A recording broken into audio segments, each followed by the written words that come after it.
Almost every New York Times article I've read about the indictments obviously seems to be very slanted against Donald Trump. Do you disagree with this? Yeah, hold on. Yes, I disagree. Wait, you should be able to point to at least one thing, but you can't point to a single thing, which makes me feel like this is kind of an invented problem. Or you're mixing Bosch's commentary up with a New York Times article. While everyone was talking, I was looking through New York Times articles, and I will agree that I will take back what I said. I found lots of New York Times articles that did seem to be talking about the Trump indictment in a neutral or at least factual way for the most part.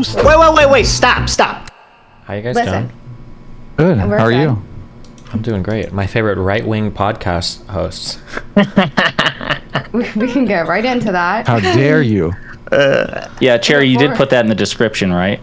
No, I didn't. But before we get into it, to introduce ourselves, Adam and Sitch, right-wing podcast. What is that?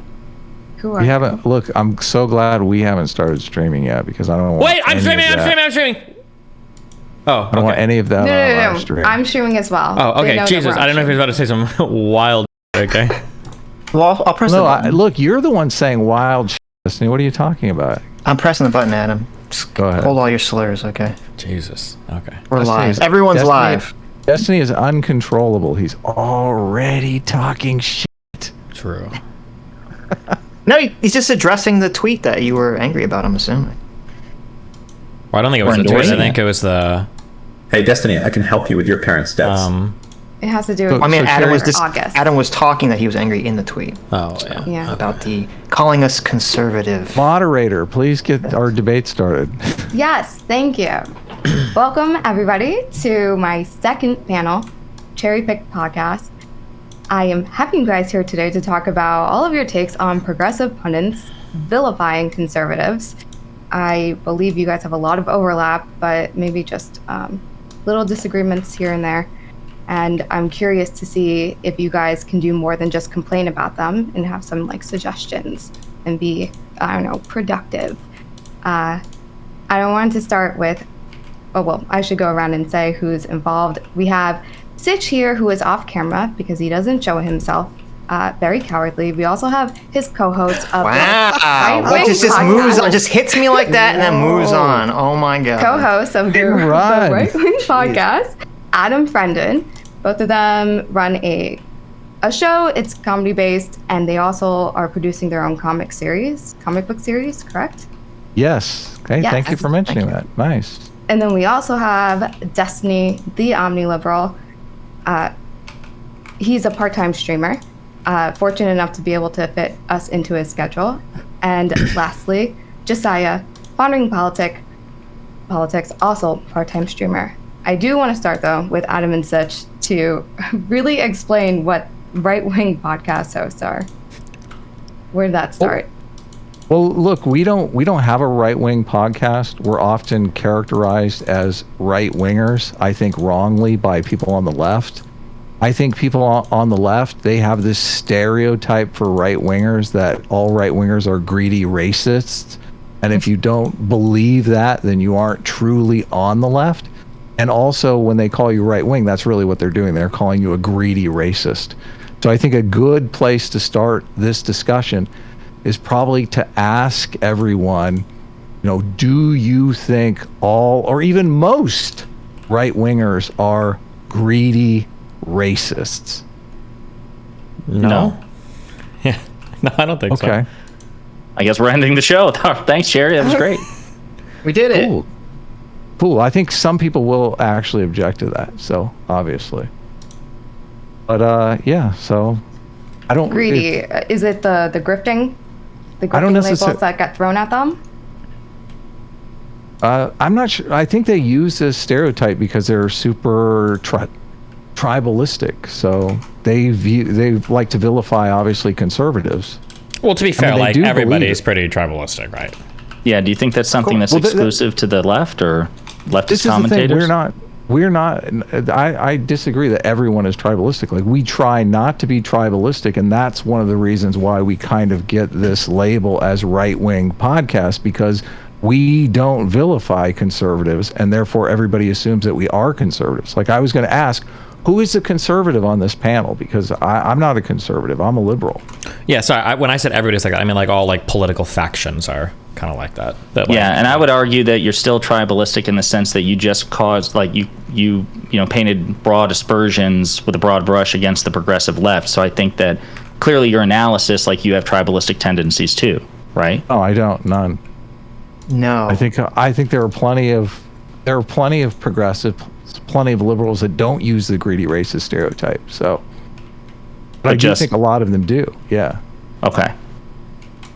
But I think we both agree that on the left and the right, the number one lens at which everyone looks at the world is through tribalism first. I'm not just saying that that's just the left. Obviously, the right does that just as much. But we can move on to the specifics of this topic, if you want, Chaeiry. Well, I have one question with respect to this topic then. Okay. If you think that tribalism is something that's ubiquitous, it's on both sides of the aisle, and let me ask you, you said that you don't consider yourselves conservative or right wing. Does that mean you consider yourselves left wing, or what do you consider yourselves? We're enlightened centrists. We're taking the label back, baby. We're gonna make enlightened centrist. That's hard. Okay. That's hard to define because a lot of people think of centrist as like fence sitter. I don't think of it that way. I think commonly people have political positions that are both on left and right are centrists. A lot of people call themselves center right because they have more right wing positions than left wing positions. A lot of people call themselves center left because they have more left wing positions than right wing positions. So I don't necessarily see it as fence sitting because obviously, like, I'm pro-choice, I'm pro-progressive taxation. Like, I'm not sitting on the fence on any of these topics. So I'm. And is it the case that for every progressive or left-wing view you have a corresponding right-wing view? Like, is it like 1-to-1, or do you think we have a chart? Yes, we're not allowed to have left-wing views unless there's a right-wing is why I was going to say equally matching. I think it's more accurate to call us team truth because we're more interested in what the truth is, and a lot of times political perspectives get in the way of deciphering what actually reality is. So that's why we try to avoid the tribalism. I saw on Twitter earlier that I think it was in response to Brianna Wu or something like that when she said, if you did a survey of all your tweets, your content, do you criticize the left or the right more? So you said the left, Adam, I think. So if you're team truth and you spend more time fixated on, I guess, critiquing the dishonesty of the left, do you think the left is more dishonest than the right? Well, I feel that since I am on the left, I'm more triggered by the left doing this because they're literally making me look bad.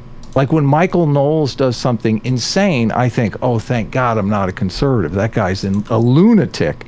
But when someone on the left does something insane, I think, oh man, this makes me look terrible. So that's why I spend more time criticizing people on the left. When Brianna Wu says something wacky on our show, it makes me think, oh, this makes the left look bad. Gotcha. Well, I'm a bit confused, honestly, because I thought you said centrist earlier, and then you said you're on the left. But, I understand that these labels they're not even necessarily mutually exclusive, so I won't, pin you down on that. So if you want to go ahead, Chaeiry, with the topic, we can move on. And then I'll suss out as the conversation goes where I think Adam and Sitch are politically. So you're going to label us? I thought. Okay. No, well, you gave me two labels. Interesting. So don't worry about the topic. Yeah. I think it's important to really hash out, I guess, your concerns about someone considering themselves a centrist, right? And I think it's important for Adam too to have his politics, his political leanings understood, and not just implied or assumed. I'm for maximizing individual freedom. That's why I consider myself a liberal. I consider liberalism as the pursuit of individual rights, trying to do this balancing act of making society cohere and giving the individual as much personal autonomy as possible. So that's kind of where my political leanings are. So I have to examine each individual case, doing this balancing act of, is this going to be good for individual rights? Is it going to make society collapse? Is it going to be the end of Western civilization? So that's kind of the way I look at things. Is that helpful? Yeah, it's helpful. Like I said, obviously, I don't have much experience with you. I've listened to some of your shows. I think I've commented on some of your stuff on Twitter. We've had some back and forth. I think I actually had a back and forth, now I'm thinking about it, with Sitch. I was going down memory lane about some more news and Cody Johnston about Jordan Peterson. I was the that guy. was you? That was me, was buddy. Insane. Oh my God. That was me.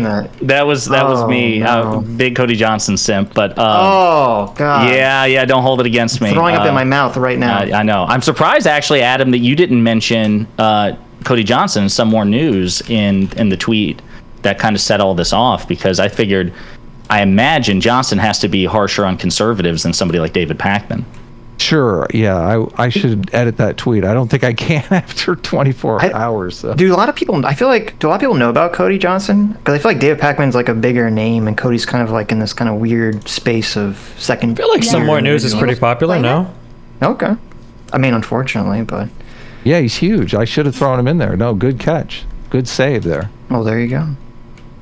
That's my contribution to your tweet right there. I want some credit when you edit it.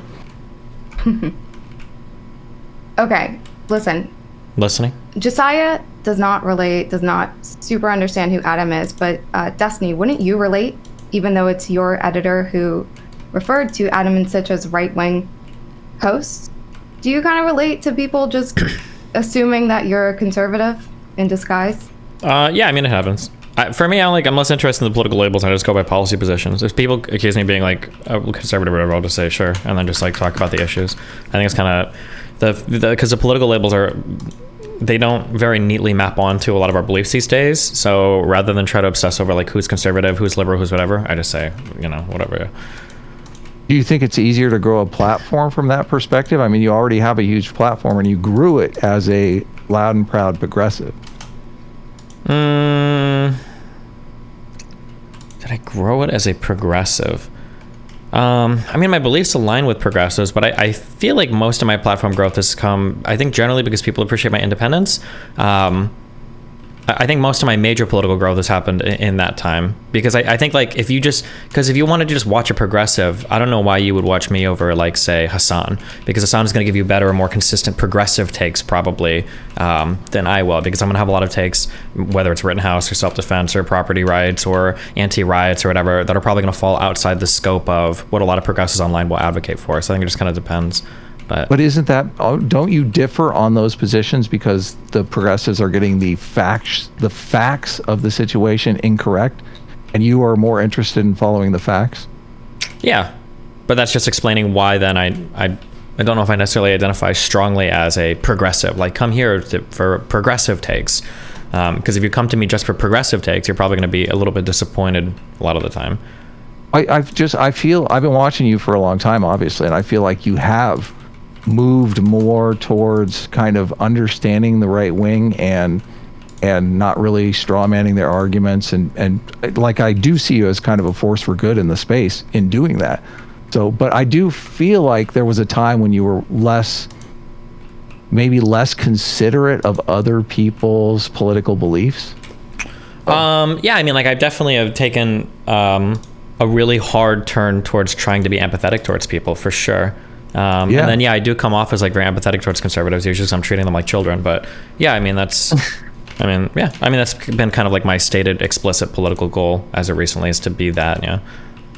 I mean, I think you can take empathy too far, like, Mr. Girl and stuff like that. But I do like that you are empathetic of some of the conservatives. Definitely not the greedy racists. I think obviously none of us are in favor of them. But there are plenty wait, I feel like there's a tweet or something I missed. Who are the greedy racists?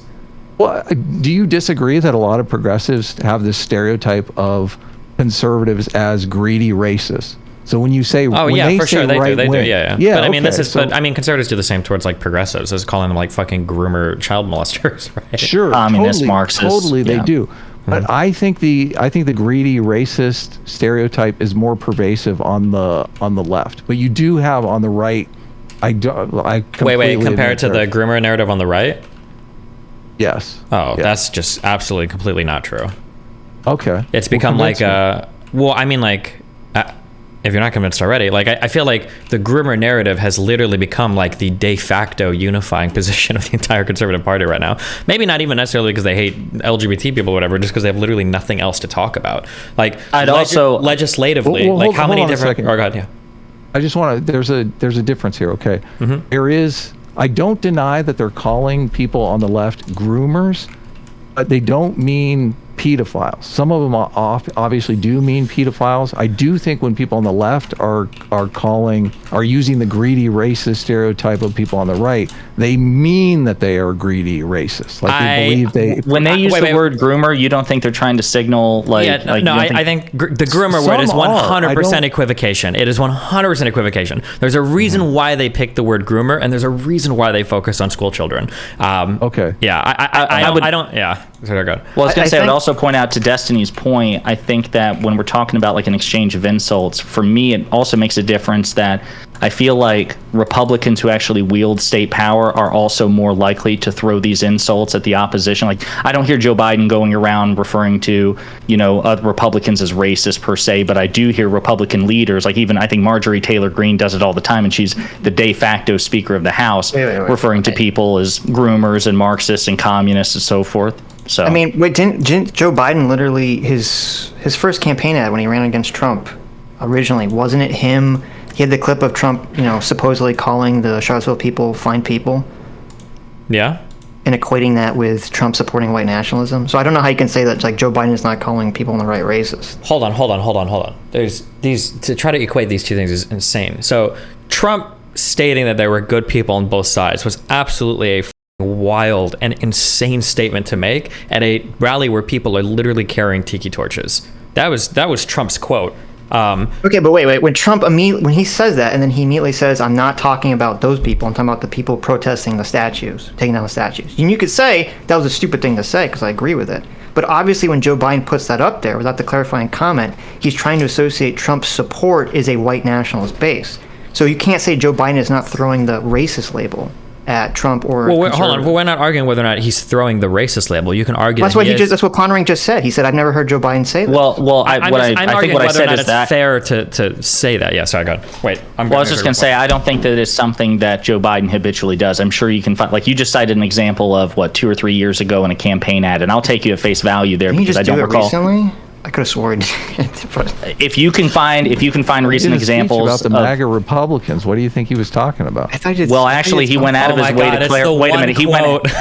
Yeah, but hang on. The problem with that particular quote, and that's so funny to me because to me this is indicative of like a broader hypocrisy that I think is baked into your worldview. So number one, that particular quote in that speech from Independence Hall, Joe Biden went out of his way repeatedly to say, not all Republicans, not all Republicans, not all Republicans. And then, of course, Republicans lied. Number one, Republicans then lied about it. All Republicans, Joe Biden is tarring and feathering all Republicans, number one. And number two, he was referring to, that fascistic substrain of MAGA Republicans who, want to overturn elections and rewrite democracy in order to install Trump, God Emperor, as an unelected dictator. That's perfectly fair to call out. What was wrong with what he said? So, to be clear, because you said that something wrong with our worldview, because I don't think you understand it, but that's fine. That's what part of the conversation could be about. Because we actually watched that speech. And I said literally the same thing, saying that, there's a lot of, rhetoric that a lot of people on the right will get pissed off about. But he did try to clarify in that statement that he wasn't saying everyone, and he was trying to narrow in on Trump. So I said all those things.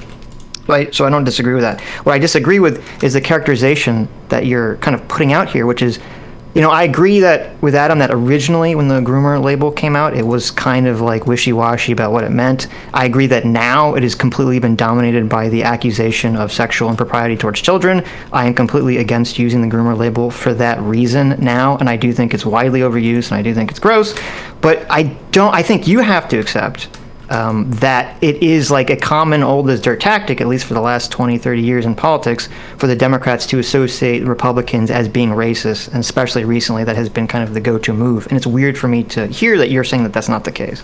Well, I'm not. Before you reply to him, 1 second, I just want to be clear that this isn't a 2v2 debate. I know Adam and Sitch are going to be defensive. They do a show together, and it's their image together that's being challenged. But by no means are Josiah and Destiny on the same team or anything, so everyone can speak for themselves, okay? Oh, we are on the same team. We canvassed together in Georgia, baby. We were canvassing in that Warnock runoff election. Adam and Sitch, you can actually thank Stevens canvassing reason that Democrats still have a majority in the Senate. You can thank this man right here. Well, there you go. Thank you. Destiny did it? Oh. Single-handedly. Yeah, he did. Single-handedly. Yeah. I think that was mathematically proven, yeah. Yeah. Okay, where were we? Well, but listen, I don't think anybody here is denying the fact that there's a large, I mean, I don't know what the percentage is, but intuitively I have to imagine a considerable numbers, particularly on Twitter, of outspoken progressives and leftists are quick to tar and feather the other side, and I do agree that that's common. I'm just saying among Democratic power players, I don't think, I think the groomer label is cast with more recklessness and more frequency by Republican leaders than the word racist at Republican rank and file people by Democrats. That's my position. That's my understanding. Maybe you disagree. I disagree, understand. I think it's perceptually just because the racist label has been thrown for so long that we've kind of grown accustomed to it and it's lost a lot of its power. Do you think, therefore, well, I agree. I agree that word has been thrown around a hell of a lot more in terms of like the political zeitgeist than groomer. But I guess my question would be, do you feel that Democratic leaders still use that word to describe Republican voters with the same frequency that you think they used to? Or do you think that it's comparable? Well, you keep bringing it to the Democratic leaders. I don't have offhand. I don't remember every Democratic politician that's made that claim. He doesn't even know all the politicians? Oh, no. I know it's a common thing that is in almost constantly in all these news articles, is trying to paint it this way, trying to frame it this way. Well, Hillary's deplorable speech. She actually called him racist in that, so I don't know. It's kind of big. Do you remember what the exact quote was with the basket full of deplorables there? Because again, I don't think she was referring to all Republicans. Sexist, homophobe. Deplorables. I'm just going to look this up in real time. She said 50% of the Republican Party. I mean, you can look it up. I'm just going off of memory, but I'm just saying that's like a pretty big thing. I think it cost her the election too, as well. I don't think it might also be James Comey announcing that he's, reopening the email investigation, Russia's interference. Probably a confluence of factors there. Yeah, just to be grossly generalistic, you could put half of Trump supporters into what I call the basket of deplorables, right? They're racist, sexist, homophobic, xenophobic, Islamophobic, you name it. Okay, so 50% of the Trump supporters. Of Trump supporters. That's 35 million people, right? 70 million people voted. That's a lot of people. Oh my God. Let me ask a question. Just because what you guys are saying is bringing up a memory, and you can tell me if I'm wrong or not, but did Mitt Romney have a similar situation with a 47% number? Hell yeah, he did. That he referred to? Okay. What did Romney say? He was Democrat when he said it. He said something about 40. He said 40%. He was using, that was the lazy and shiftless. Yeah, so that was the lazy and shiftless stereotype of left. Damn. People on the left, right? I don't think it was a laziness. I think he was articulating. I remember that quote rather specifically. It was definitely about laziness. Yeah, people who don't want to work, people who don't want to do anything. Yeah, he basically said all of Democrats were lazy, which was also bad politics, horrible politics. Okay, so I guess just to move the conversation along, I will accept that there have been leaders on both sides of the aisle to cast, wide aspersions at either the political opponents of the other side or their supporters. Okay, I guess what's the next step? Is it just that you see it more on the left than the right, or I'm not exactly sure where we're going with the conversation. Well, I think it's bad. Wait. So you accept, because I feel like I'm being kind of like gaslit here. You accept that calling the right racist is a common tactic that we see in media, right? Just look it up. There's an article the other day, accusing Ramaswamy of trying to throw racist red meat to the Republican Party. There's a famous article, the blackface of white supremacy, that was thrown out against black Republican politicians. Every single person was calling Clarence Thomas, the C word because of his position on affirmative action. I don't know how you can deny this. Well, I didn't deny that. Again, I think I even said there is an outspoken contingent on the left which, again, will insult the supporters on the right or right-leaning politicians and use the racist word. I don't think I've denied that. And if that's what you took from it, let me just be very emphatic. The word racist has been lobbed by progressives and people on the left against their political opponents for decades.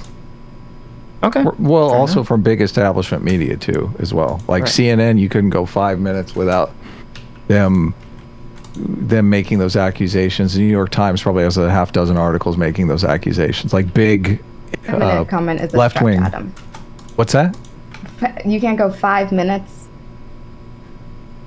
Yeah, well, on CNN, they commonly said you couldn't go 5 minutes without listening to CNN without someone saying Trump praised neo-Nazis, which makes the assessment that anyone who votes for Trump or is a Trump supporter is basically in favor of someone who would support neo-Nazis. So I don't know how you can't call that person a racist. Do you think there's anything? Well, real quick. Okay, so I do agree that these labels get thrown around too much, and it ends up being a little bit damaging.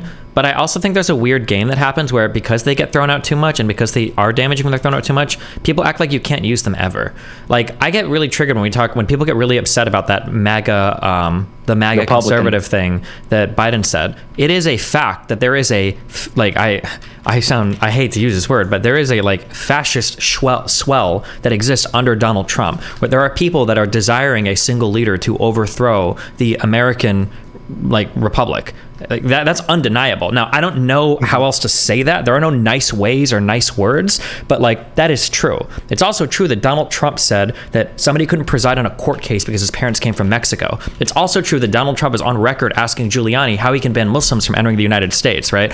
I agree that these racist labels get thrown around too often, but I feel like sometimes people run a little bit too much cover for conservatives by saying they're thrown around too often, when sometimes conservatives are acting in ways that need to be called out, especially in regards to MAGA Republicans. Two things can be true simultaneously, and I'm sure you would both agree, I hope, and I would like to ask if you do agree with that simultaneously progressives can be at times cavalier with the word racist, and yet sometimes conservatives can be racist. Yeah. Yeah. We call out wait. Let me finish. Okay. We call out racists all the time. We debate racists. I can't stand racists, okay? And a lot of people, I feel like people will play this game like they're just joking around, and I think these people are legitimately racist. When we call them out, our audience gets upset about it. They say the same thing you're talking about, Destiny. I totally agree with you. They're like, oh, you're being too harsh on them, Adam. And I'm like, it's so obvious what's going on here. They're gaslighting the shit out of me. This person's a racist. So I agree with you, but it waters down the term when you're calling somebody who accidentally did an inconsiderate joke and has not shown any sign of racism in their entire life. You're trying to cancel them as a racist. Let's save it for the people who are legitimately racist. Agree. I think that when you're talking about that the term, this is part of what we talked about, why it's dangerous to throw around the term racist and fascist so liberally or freely, is that it creates the cry wolf syndrome, where then when you actually have someone being racist or being authoritarian, no one will listen to it anymore. And we are afraid, and I am bothered by a lot of things that Trump did regarding trying to get the states to overthrow the slate of electors and all these things. And that I think that all this happens, and the reason that there is, or not the whole reason, but a big reason why there is this fervor behind Trump and behind this, destroy all the institutions, destroy the deep state and all this stuff, is because the overuse of these terms, the overuse of the attacks on Donald Trump. The second he became president, he was attacked for every single thing. When he had enough flaws, enough things that were realistic to attack, but if you attack him on everything, even when he doesn't deserve it, the people just lose faith. They don't believe in anything in the media. They think everything's corrupt. And that's what opens the door, in my opinion, for people to kind of turn to Donald Trump and say, hey, we do need this strong man to kind of come in here and wipe everything out, because nothing can be trusted at all. Yeah, I don't think we disagree with it. But we also have to be able to call them out, like, when it happens. And also to say that that's not justified. While we might be able to understand the reactions of some people in Trump's orbit, it certainly doesn't excuse it. Oh, they were mean to Trump, therefore it justifies his attempts to overturn the election. There's a chasm between these two things, which needs to be called out. It's interesting that, and I don't know if you're accusing me of this or you're just pointing it out, that whenever I say what I just said, people turn to the justification thing. I'm not saying anything's justified. I'm just explaining the process of which this happens descriptively. It's obviously not justified. Sure. Well, okay. Well, full disclosure, and this goes back to, I guess, again, the tweet, which was, at least on paper, the predicate for this conversation. When it was brought to my attention, I remember when Chaeiry sent me the tweet and asked for my take on it, I was like, I'm really not married to the idea of just demonizing conservative voters for a few reasons. Number one, I'm not entirely sure it's efficacious. And number two, I was born in a red rural state. I grew up in a red rural state. I would say 60 to 70% of the people in my orbit, in my life, including my sisters, are all conservative and Republican voting. I don't vilify them. I don't hate them. As a matter of fact, not only do I think that they've been deceived and radicalized by bad faith actors who should know better, I think that they're the victims very often of shitty Republican policy, because Republican policy is shitty. If you look at the poorest, least educated, most federally dependent states in this country, 9 out of 10 of them virtually are Republican-led. So I don't think it's right to just say if you're conservative or if you vote Republican, you're an ontologically evil piece of shit or anything like that. But I also think it depends on who you're... Well, sure. In part, I mean, you are painting a picture of someone who's delusional. So I'll let you, Adam. I'll let you pick it up. But I just want for everybody listening in to be able to hear the tweet that brought us together. So this was tweeted from Adam's account, and he said, I brought it up. Yeah, let Adam read it. Adam, read it. Oh, do you want to read it, Adam? Oh no, read it. Go ahead, Chaeiry. Okay. You're Okay. better Well, reader. the tweet. It's ironic that most of the political pundits who want big change, like Hassan Vosh, Majority Report, David Pacman, spend all day vilifying the people they will have to win over to achieve that change. You can't get big things done without the support of conservative voters. If you really want things like higher wages for the working class or universal healthcare, it's dumb to demonize conservative voters, just so you can grow a progressive platform. Stop actively criticizing Wall Street for its fixation on short-term gains while you do the exact same thing with your own social media accounts. Oh man. What a great tweet. Amazing. Who wrote that? That's look, I have a tear in my eye. So it sounds like you agree with that because you're saying it's not effective to demonize him. Look, what you just said, and this is why I'm constantly being confused with a conservative or being accused of being a conservative, because I speak conservative. I have conservative friends, and I can hear what you're saying from their perspective. And I think this is why we have a lot of conservatives in our audience, even though every single one of those conservatives knows that we're dirty liberals. They listen to us because we have respect for them. And everything that you said comes off as conservatives are childish, stupid, naive, delusional people who constantly vote against their own interests. It's like, what's the problem with Kansas? Movie just downloaded from your brain right into this live stream, and everyone could pick up on it. Everyone was like, this guy doesn't understand me. You know what's hilarious about that? And I guess the first thing I'd want you to do is tell me, what am I wrong about, number one? But number two, there again, this goes to the strange double standard, I think, which is baked into your worldview, which is you're upset. Wait a minute. Let me finish. So you're seemingly outraged that I pointed out the fact that most of the poorest, least educated, least healthy, most federally dependent states in this country are led by Republicans, which is a fact. But when Donald Trump and Republican leaders talk about California, Chicago, D.C., where's your outrage? This is coming from people who actually have power. It's almost like Republicans get a blank check to demonize every progressive, every Democrat, blue cities, blue states. They're all shitholes, people are fleeing from them, whatever. And we just skip over that. It's almost like baked into the price of politics. Like it's okay for Republicans and their surrogates in the media to say all kinds of terrible things about not just specific Democrats, but the Democratic Party writ large. So sooner or later, someone has to put the guns down. Okay, I am not in favor of Republicans demonizing Democrats in the exact same way. And it goes to my tweet. If you want to build large coalitions, if you want to get something like UBI passed, okay, something that I think that we will need in the future, you are going to have to get buy-in from both conservatives and progressives, and you're going to have to find a way to pitch these policies that is non-offensive to both sides. So all I am saying is, you are saying things that are very offensive to the conservative ear. You probably don't even know that you're doing it. I understand that. Look, plenty of conservatives say things that are offensive to progressive ears. I understand that as well. So I'm just blown away that the your feelings party, that you're so worried about the your feelings party. I remember when Trump won in 2016, it was you're feeling snowflake back and forth, back and forth, back and forth. And then I also remember when Trump lost in 2020. I remember this vividly. It was on a Fox News. It was one of the Fox News panels, and one of the guest commentators said, "Listen, Trump supporters have just been dealt a devastating defeat. We really need the Democrats to show some grace," or whatever. We're just getting into a whataboutism off. I don't think it's helpful. I really don't. Well, maybe you should be egalitarian in your criticism then, because where is this tweet but for the right? That's where you lose me, because both sides are trying to win elections and affect policy of some kind. Now, I agree, the Republican policy... Look, if you want me to tweet this out with Michael Knowles and it might be helpful, because all the people... I'm more than happy to do it, okay?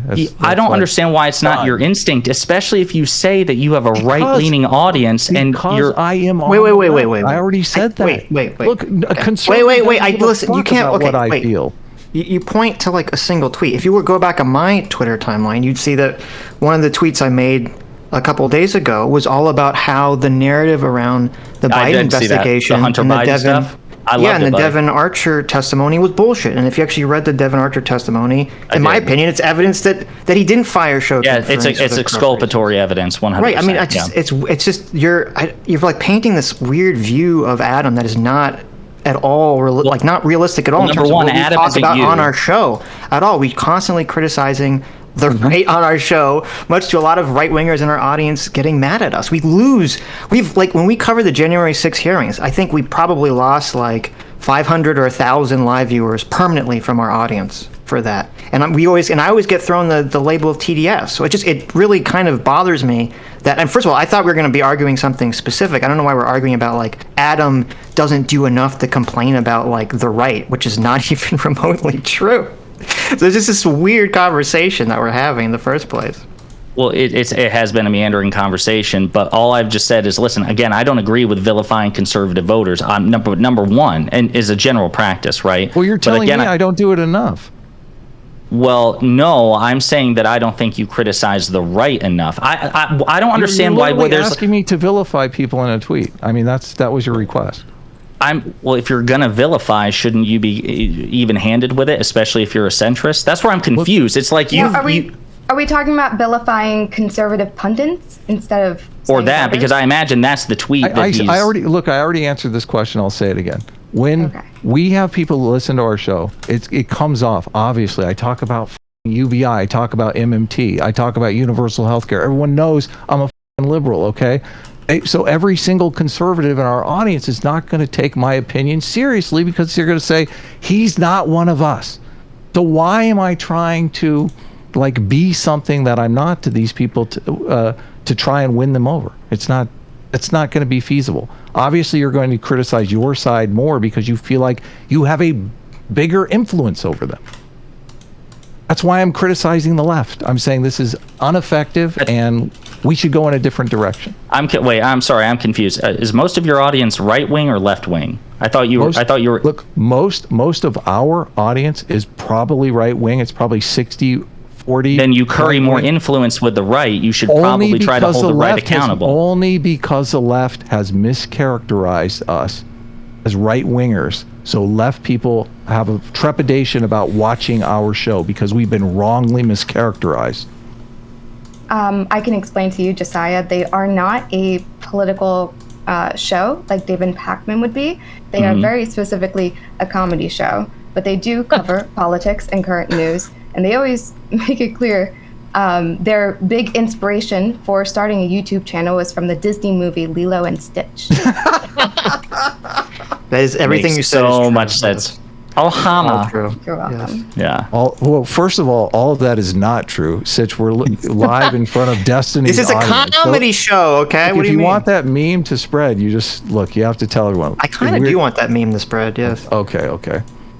Anyway, we do cover politics. I mean, we cover movies and stuff like that, but I'm more interested in what the truth is. Like, I'm doing this because I find it interesting to talk to people. I feel like truth springs from debate among friends, and so much of this space is debate among bitter fucking enemies, and no truth is coming out of it, and it's disparaging, it's demoralizing.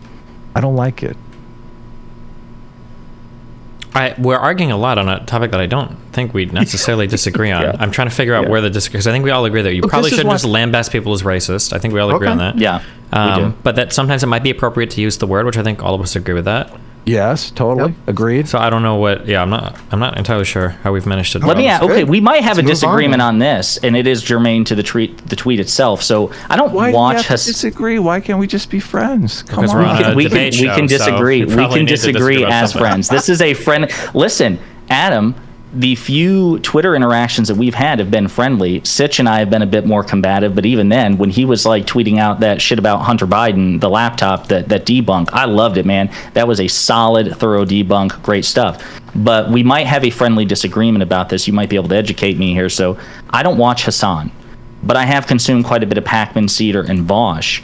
Do they really vilify conservative voters? I know they vilify Republican politicians. That's why I was just looking for clarity. Is that what you mean, or do you literally mean just the average Republican voter? Wait, you're gonna say that with Vosh? You're not even gonna throw him out as like Well, the alpha? I was gonna give you an example with Vosh, but I would like you to offer some clarity on that. What was the question again? Do they just vilify Republican politicians, or did you mean they actually vilify Cedar, Pacman, and Vosh vilify Republican No, I think voters? Vosh vilifies conservatives all the time. Like he literally uses the greedy, Representatives. racist stereotype. Right, with Yeah. respect, I'm sorry, just to clarify, I understand conservative, but conservative politicians, like, I think it's okay to talk shit No, about conservative Republican voters. Gotcha. Okay, that's what he wanted. uses. Vosh uses the greedy, racist stereotype for conservatives all the time. So- I think that's so- the only stereotype he has. I mean, can you vilify the politicians that people are voting for in droves without vilifying the people voting for them? I'm not sure that Yeah, that that's a distinction good even question. exists. If that's the case, then I think we're fucked, because somebody like Trump, who basically has a stranglehold on the Republican Party, he's the nominee by a clear mile.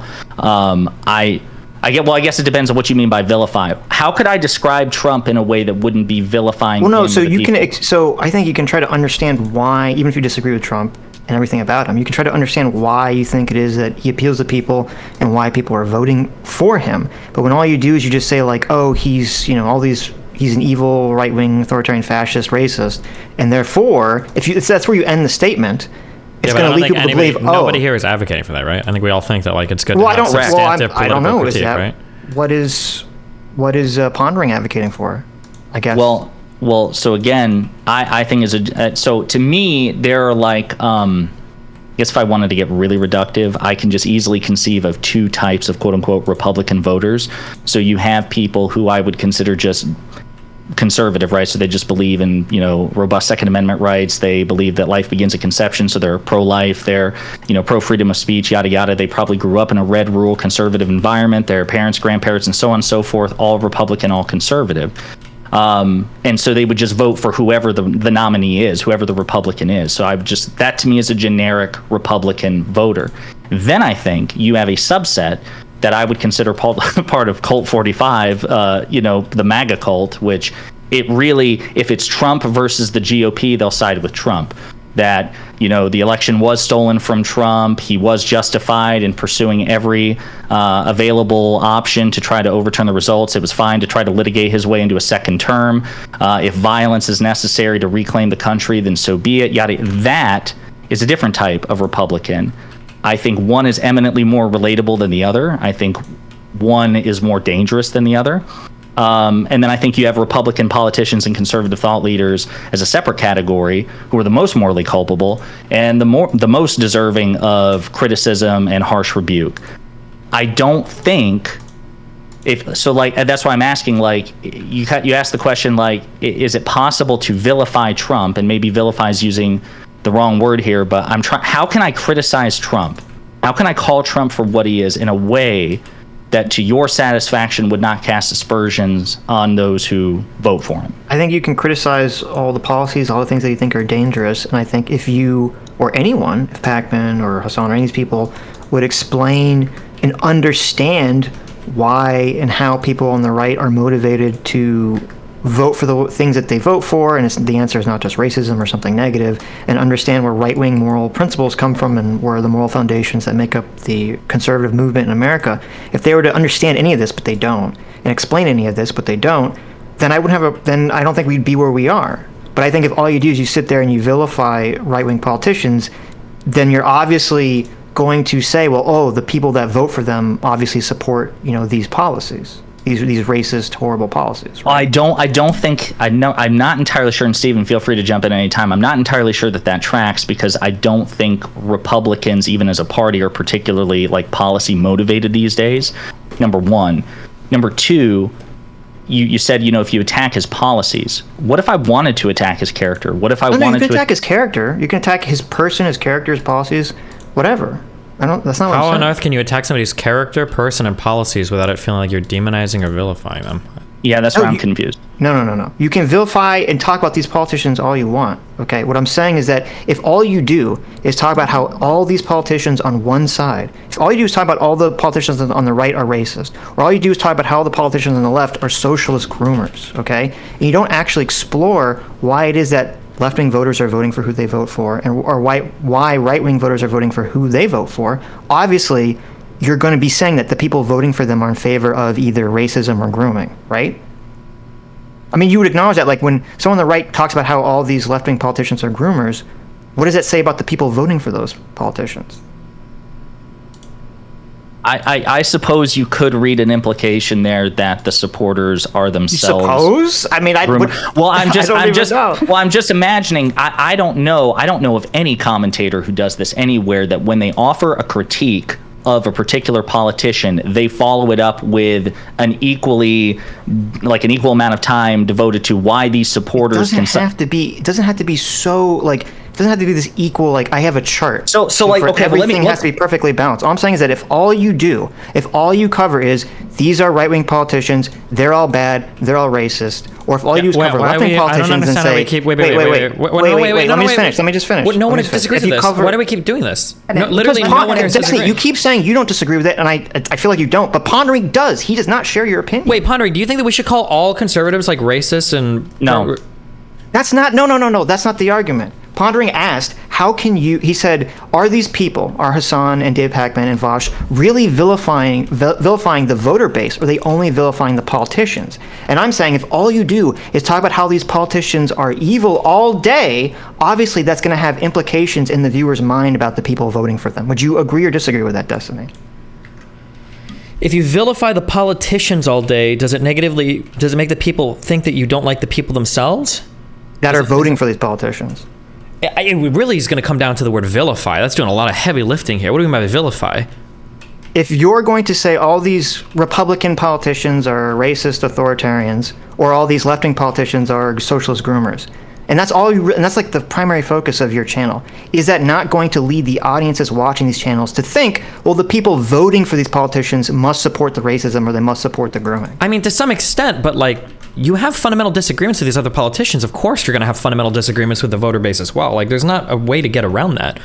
Trump is a fascist. If you support him, you are supporting a fascist. I'll try to explain that as empathetically as I can, but to water that down or to take away from that message is necessarily devaluing or, I guess, missing the point of what I'm trying to say. It can't be that when we go to the voting box, it can't be that everybody's choice is equal and we can all do what we want to do and everybody loves each other. You can be empathetic towards a person's position. I understand why you'd support a fascist. Okay, so you disagree with Pondering. You think that they are vilifying the voters. You just think it's fine. I think we're getting hung up. What does the word vilify mean? Well, I think if you're going to call everyone voting for Trump a fascist... No, I said they support a fascist. Is that vilifying? If that's vilifying, then fine, I guess. But then all of politics is based around vilifying. They're literal villains, right? Your political opponents, to some extent, are villains. They oppose you in your political process. They are the antagonists to your protagonists. It's such a weird... Do you think the people supporting Trump go in and say, I'm voting for this guy because he's a fascist?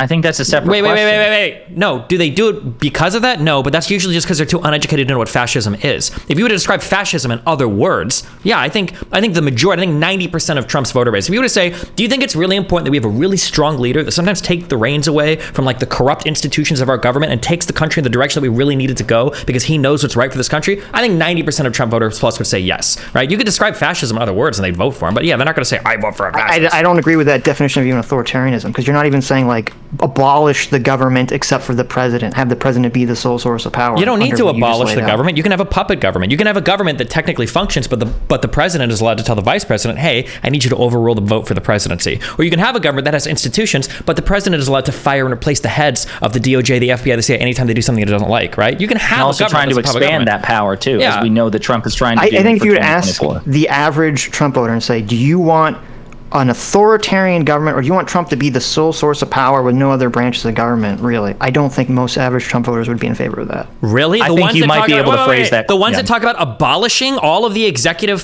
departments, the ones that talk about how corrupt Congress is, the ones that don't like, well, now they like the Supreme Court, but the ones that are all about like states' rights, whatever, I disagree. I think that if you were to present in nice enough terms the idea of like an authoritarian leader, I think most, not Republicans, most Trump supporters would absolutely go for that. Absolutely, of course. I think you could phrase the question in such a sanitized way that would get more support, if not a majority support, a disturbing plurality. Yeah, depending on how you pitch it. Yeah, if you say, listen, should Trump be anointed God emperor? Yeah, probably even most Trump supporters would be like, yeah, that's kind of creepy. But Do you if have you any phrase evidence it, for this, or is this just like a gut intuition?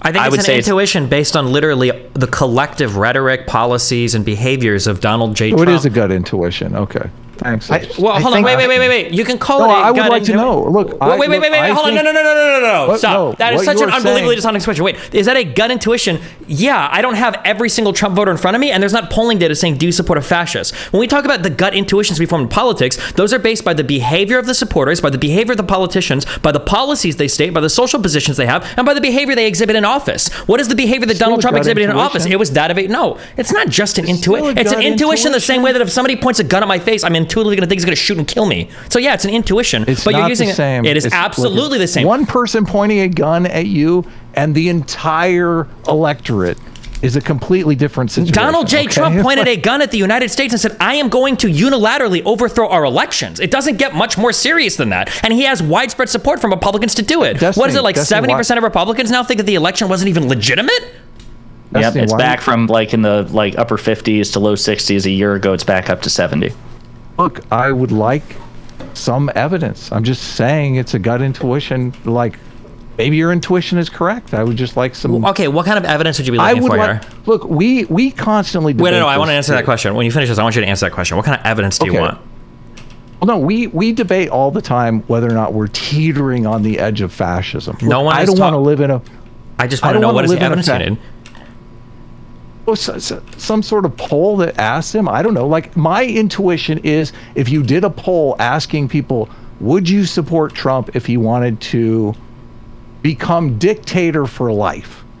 I would like to think that a lot of Trump supporters would be like, no, I'm not in favor of that. I want him to have a second term. I don't want him to be dictator for life. You could be right, Destiny. Your intuition could be correct. Okay, no, I would okay, be so here's, mortified I understand by what you're that, saying. But I would like Sure. to look at a poll instead of just Okay, going on that's your fine. I don't. Okay, so intuition. here's a question. If you were to poll the Republican Party, do you think the majority of them would be in favor of Trump pardoning himself from his own federal charges?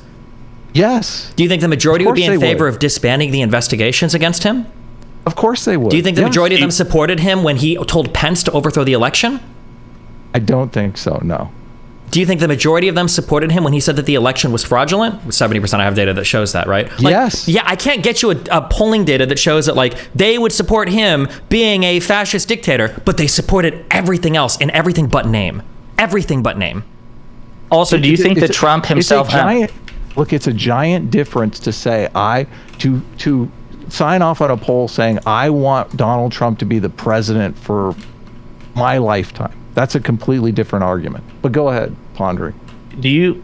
And you guys can just call me Josiah. By the way, it's my name. It's not Josiah, Okay. but Josiah. Yeah, just But do before that. you go, I just wanted to let you guys know 10 more minutes and then we'll have closing statements. If you guys would like to go longer, I'll be here. Yeah, I've Okay. got another hour budgeted, so we can chat. As far as I'm concerned, as long as you guys want.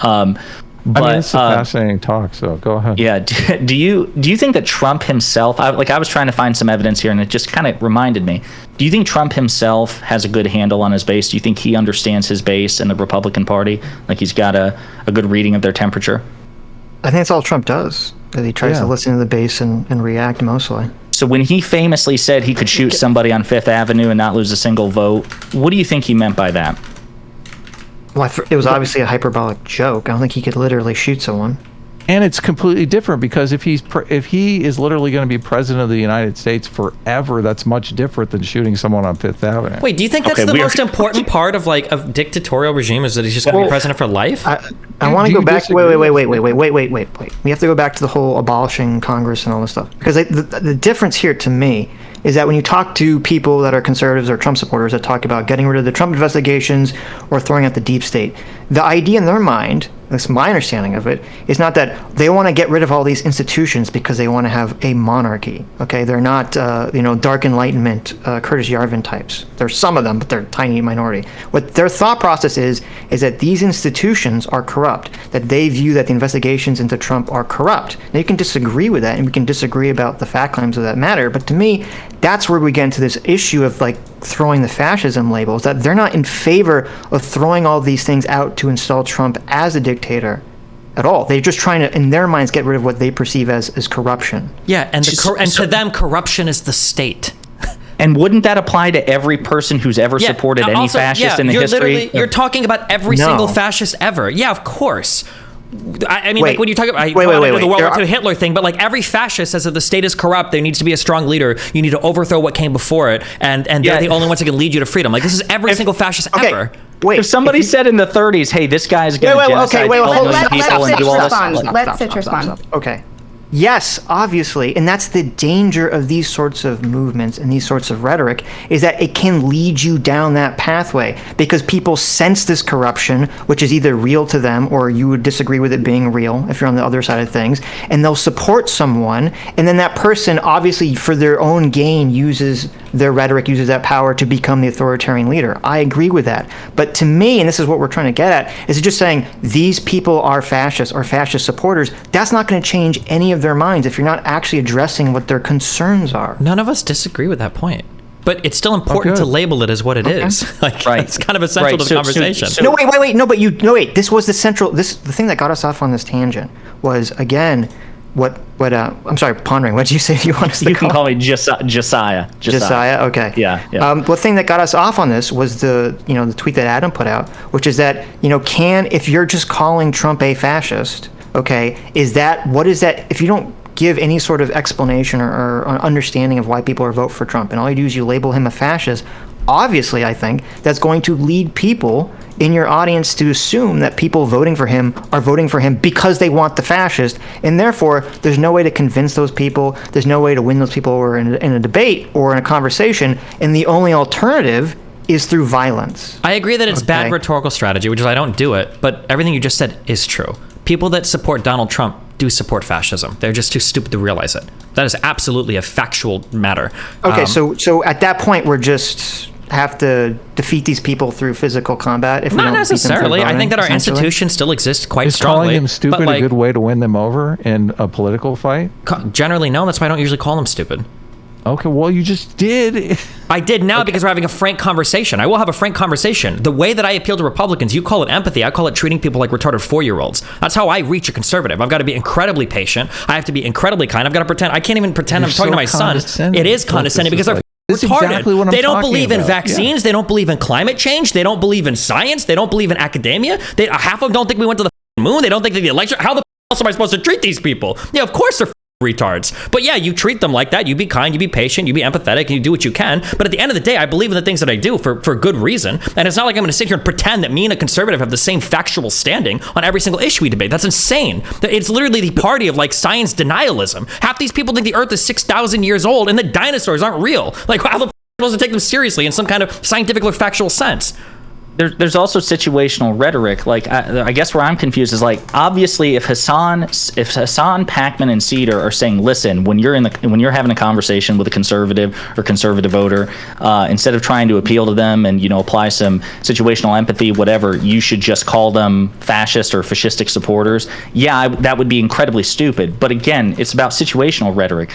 These people are also speaking to an audience much like yourself, right? And so it makes sense that in certain contexts they would describe the Republican Party as they just genuinely, bluntly understand it.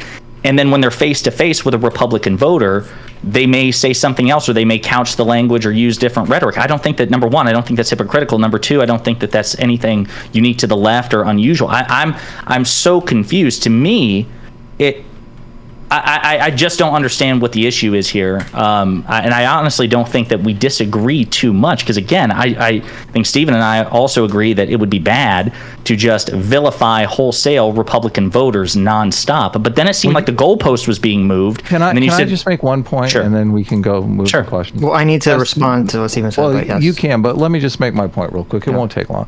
Destiny, you understand, if you have a conversation about black crime, you're going to have to be very sensitive in that conversation, because you don't want to create a stereotype, a negative stereotype, Like say that legions, all yeah. blacks are criminals. Okay, so I think what all I'm saying is, like, your response there, someone could look at and say what Destiny is saying is all conservatives are retarded.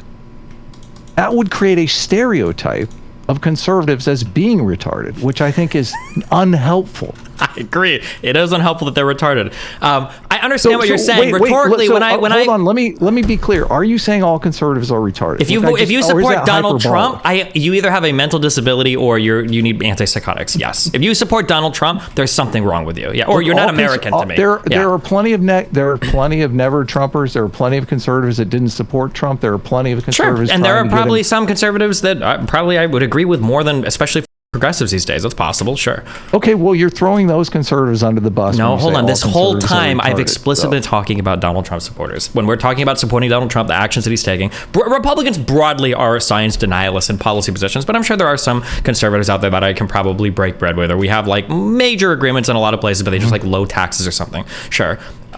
Again, none of us disagree with the rhetorical strategy, but at the end of the day, you have to be able to call a spade a spade. The reason why I'm able to make any headway when you talk about black crime is because actually I am willing to own uncomfortable positions. Black people do commit more crime than other people in the United States. And you can play the games of like, oh, it's all institutional bias and it's systemic racism and blah, blah, blah, blah, blah. And like, yeah, those things factor into it. But if you're not willing to, admit that black people do commit more crime than other races in this country, you can't even get the conversation off the ground. And people see me, especially on the right. You're sensitive about the people stereotype. I'm sensitive, but that doesn't keep me from owning the fact. And people on the right appreciate that. They're like, wow, Destiny says some harsh truths. But then as soon as I start criticizing somebody that doesn't believe in dinosaurs or doesn't think climate change is real while Phoenix is literally melting into the earth, like, no, I think at some point, I agree, you can't be mean to people. And I try to be nice to people. When I go on shows, I'm nice and I'm kind and blah, blah, blah. But that doesn't mean that you can't ever say like, yeah, listen, if you support Donald Trump, you're kind of supporting a fascist. Maybe that's some behavior that's worth analyzing or worth reflecting on. I just don't say Adam, it too often. Is I Stephen just wanna say that- obligated? Well, no, it's just, and I let's hate to go. go in the whataboutism range, but just the whole, there's been a lot of science denialism on the right historically. I don't think any side gives a shit about science. People just use science and facts when it supports them, and when it doesn't support them. There's a host of science denialism on the left. The left's position broad, there's a bunch of people on the left that believe in this blank slate insanity. There's a bunch of people on the left that do not believe in evolution in terms of that evolution has any effect on people's behavior, especially from a gendered perspective. So I don't like the categorization that's just one side that doesn't believe in science. There are No one definitely believes in science. issues. You think there are any meaningful 2-second degrees? response. Yeah, 2 seconds response. There are definitely some Nine things that the closing left gets statements. wrong on science denialism or whatever, I'm sure, but it is not even remotely comparable. They live in different worlds of factual denialism. It's not even close. No, I don't agree. I want to with start that. with you for a closing statement if you're down. Boo. We'll start with Adam. Oh yeah, I mean, A closing statement and shut up. I didn't prepare a closing statement. I just, Destiny. it would be Freestyle, super baby. cool. Destiny, it'd be super cool if, like, you didn't call us a right-wing podcast. We're not a right-wing podcast. I believe in self-ID when it comes to your political orientation, just like your sexual orientation. I think people should be able to pick it for themselves. So I'll just end it there. Who's next? Who's next? Josiah. Cool, guys. It was nice talking to you guys, Adam and Sitch. You are my favorite right-wing podcast. The conversation was a bit meandering because I feel like politics, it's so complicated. We could probably have a gazillion conversations because there's just so much unpacked there. From my experience with you all, I think you indulge some false equivalences to try to like both sides' issues where one side clearly transgresses more. I would love for you to continue to expound on how it's possible to describe the current state of the Republican Party in such a way that doesn't vilify or demean their voting base. So if you, like in the next hour or so, want to unpack that a bit. Look forward to hopefully future conversations where we can unpack this shit more. Sure, we'd love to have you on our show. Appreciate it. Closing statement. Who? You. Destiny.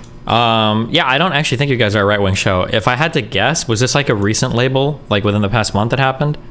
I don't think you've been actually very good about it. I think August, your editor, uploaded something calling us a right-wing podcast, and it could have been totally an innocent mistake. My guess is going to be if he did it, it was probably because everybody was saying that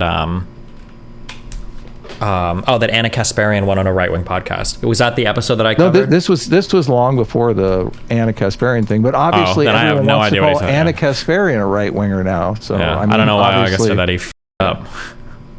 That's okay. Thank you for acknowledging it. So, Yeah. and I do we cover a lot of your stuff, Destiny, because I mean I really like the direction you're going. So Yeah. a lot of this stuff here, I think we could talk about more. I think you're wrong on about half of it, but Sure. yeah. And is that your finishing statement, Destiny? No. Yeah. That is my finishing statement. Okay, great. And Sitch. Well, personally, I'm not. I know Adam's more interested in this. I'm literally not interested at all, and I don't really care when people call us right wing that much. I don't really like to go into these conversations where me and Adam are supposed to be like the defenders of conservatives because we're not conservatives, so it puts us in this really bizarre position. I just think that, I mean, this came up, and I assumed that this conversation was kind of based around, part of our conversation with Sam Cedar, where I was talking about how he was misinterpreting, an anti-CRT bill to basically throw this label at the state of Oklahoma and state of Florida, saying that they're kind of engaged in this lost causism, trying to bring back fascism and white supremacy, and that he had someone call in a show. Sam Cedar had someone call into a show, and it was basically saying, I listen to your show a lot, Sam. When are we going to start pushing? When is the left, he said, when is the left going to start pushing for violence?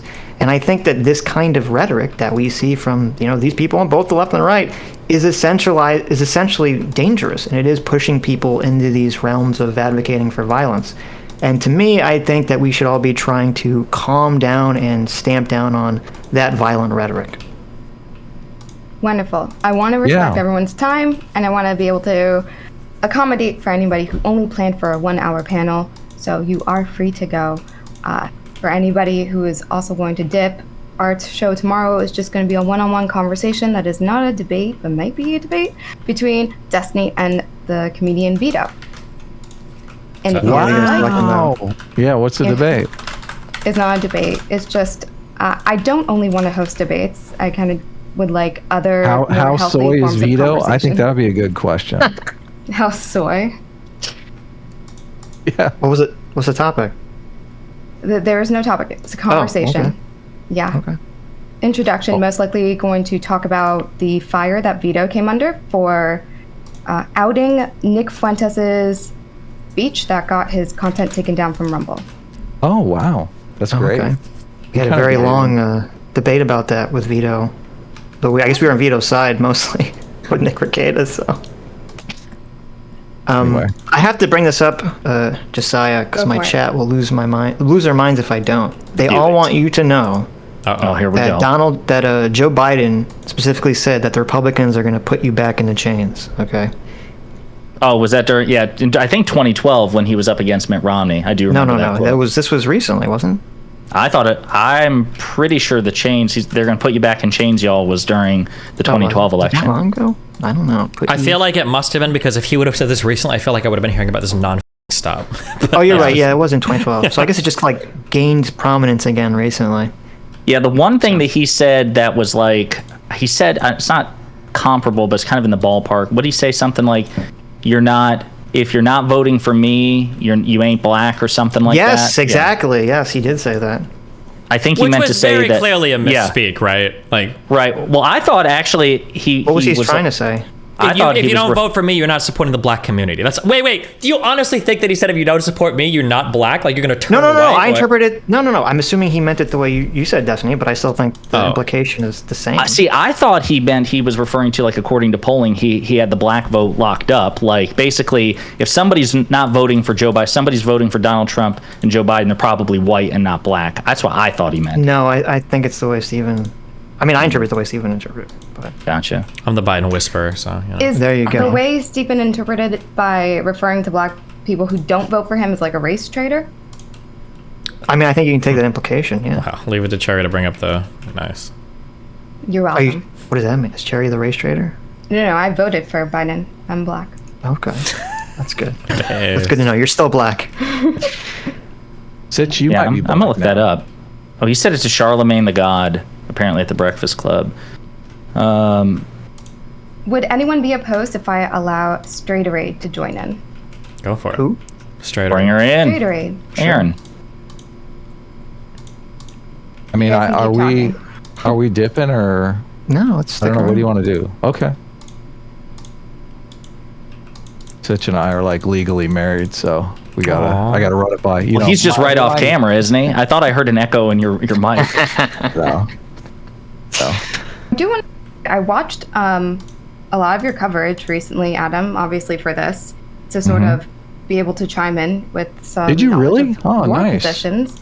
Yeah, it's you guys do long fucking shows, okay? Let me tell Yeah, you. that's why I'm amazed when anyone says they watch any of our content. Like, when you say long shows, like, what are you guys averaging? Just I don't stream, but like, are you talking 9 like hours? I mean, we did Sometimes 12 longer. hours on Sunday, so Yeah. Yeah. shit?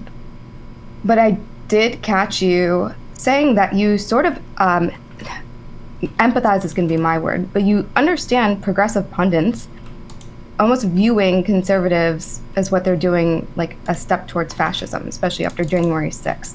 But you kind of stepped away from that belief here. Is there a reason?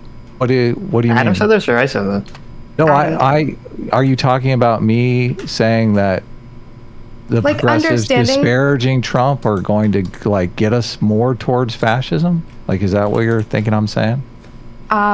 I think it was in reference to viewing any sort of crisis for concern and sort of understanding, well, if you take January 6th into consideration, I could understand if they felt like there was a like fascist threat. Well, no, I That's what you do. said. Look, I do think the Sam Cedars of the world can point to January 6th and say that we're teetering on the edge of fascism, and it gives it some kind of credibility. Sitch disputes that point by saying, look, it was just a riot, and, That's not what I said. Okay, go ahead. You No, I said that even though Trump tried to do it, no one else in a position of power went along with it. Pence didn't go Well, I along was with gonna it. say that State part legislators right didn't go after. along with it. Yeah. I think I didn't the say issue just a isn't- riot. The scary part isn't that Trump tried to do it and the institutions held. That's good. No, I listen. No. I agree No, with you. I'm great, just saying why yes, I wouldn't no, that's characterize what it we're in as favor of. teetering on the edge of fascism. Well, but the teetering part is probably the fact that he has widespread support among the American people. That Yeah, they they- support him. Can I ask you a question? Wait. To be clear, in our conversation with Sam Cedar, none of us, when he made these comments, and that I was responding to, where he was talking about teetering on the edge of fascism, or these are the incremental steps to fascism, none of this was about January 6th or Donald Trump. It was all about the anti-CRT bills, and that's what the conversation was about. And I assume that no one here would agree that the anti-CRT bills are on the steps to fascism. No, that's cringe. Okay. Okay, I would good. have See, to but dig that's deeper kind of before. the hyperbolic rhetoric that I'm talking about. Yeah, but Sam Cedar's cringe, so I mean. Okay. Oh, wow. There you go. Look, I have a question, Destiny. And this is obviously my gut intuition, but I think that if the mainstream media and the news pundits were covering the Trump indictments just from like a neutral perspective, and they weren't throwing in all of these jabs about how stupid Trump is and how corrupt Trump is, which I think are very true, but I think the results of including all of those jabs and not covering it neutrally brings a lot of support to Trump that wouldn't be there if they just covered it neutrally. So one of my fears is that all of these disparaging comments that they're making against Trump are making his poll numbers go up. He will be reelected, when we could avoid all that if we just had a more neutral news environment. I'm not entirely sure that I buy the premise that it's because of like certain asides and jabs that are made. And by the way, I would need to know who, because like obviously the mainstream news, like you've got the actual journalists, and then you have like, you know, pundits and commentators too, kind of like how Fox News says, you know, we're straight news at this time, we're op-ed at the other times. So I would need to know who's making the jabs, what kind of jabs have been made. But I think the fact that the indictments are coming are what's radicalizing Trump's base, not like snide comments made by certain journalists in the media. I disagree, obviously. So, well, you think that if like Jake Tapper offered, like he didn't smile at all, just robotically says, you know, Donald Trump has been indicted for the second time, this time for 4 charges, conspiracy to defraud, yada yada, and then just cut to the weather or something like that, that would reduce like or just eliminate the support that he's getting after the indictments? I think it would reduce it, yeah, quite a bit. Well, I'm going to ask you what you asked Steven earlier about I want proof, because I would love to see that, because if that's the case, then I'd write a letter. I'd at Jake Tapper. I would co-sign it with you. I'd be like, Jake, shut the fuck up. If this is all it takes to calm the Republicans down and get them on board with the indictments, absolutely.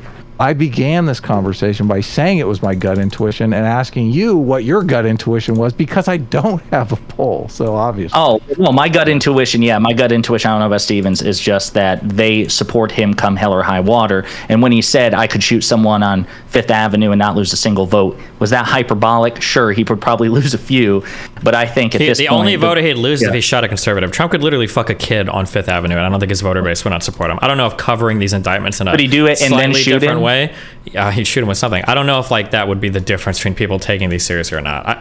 People that are supporting Trump are a little bit lost to the world right now. I think they probably need quite a bit of compassion, quite a bit of time, and probably another conservative person to champion in the meantime. And that other conservative person hasn't come up yet. But like Trump supporters are kind of deranged. So I mean,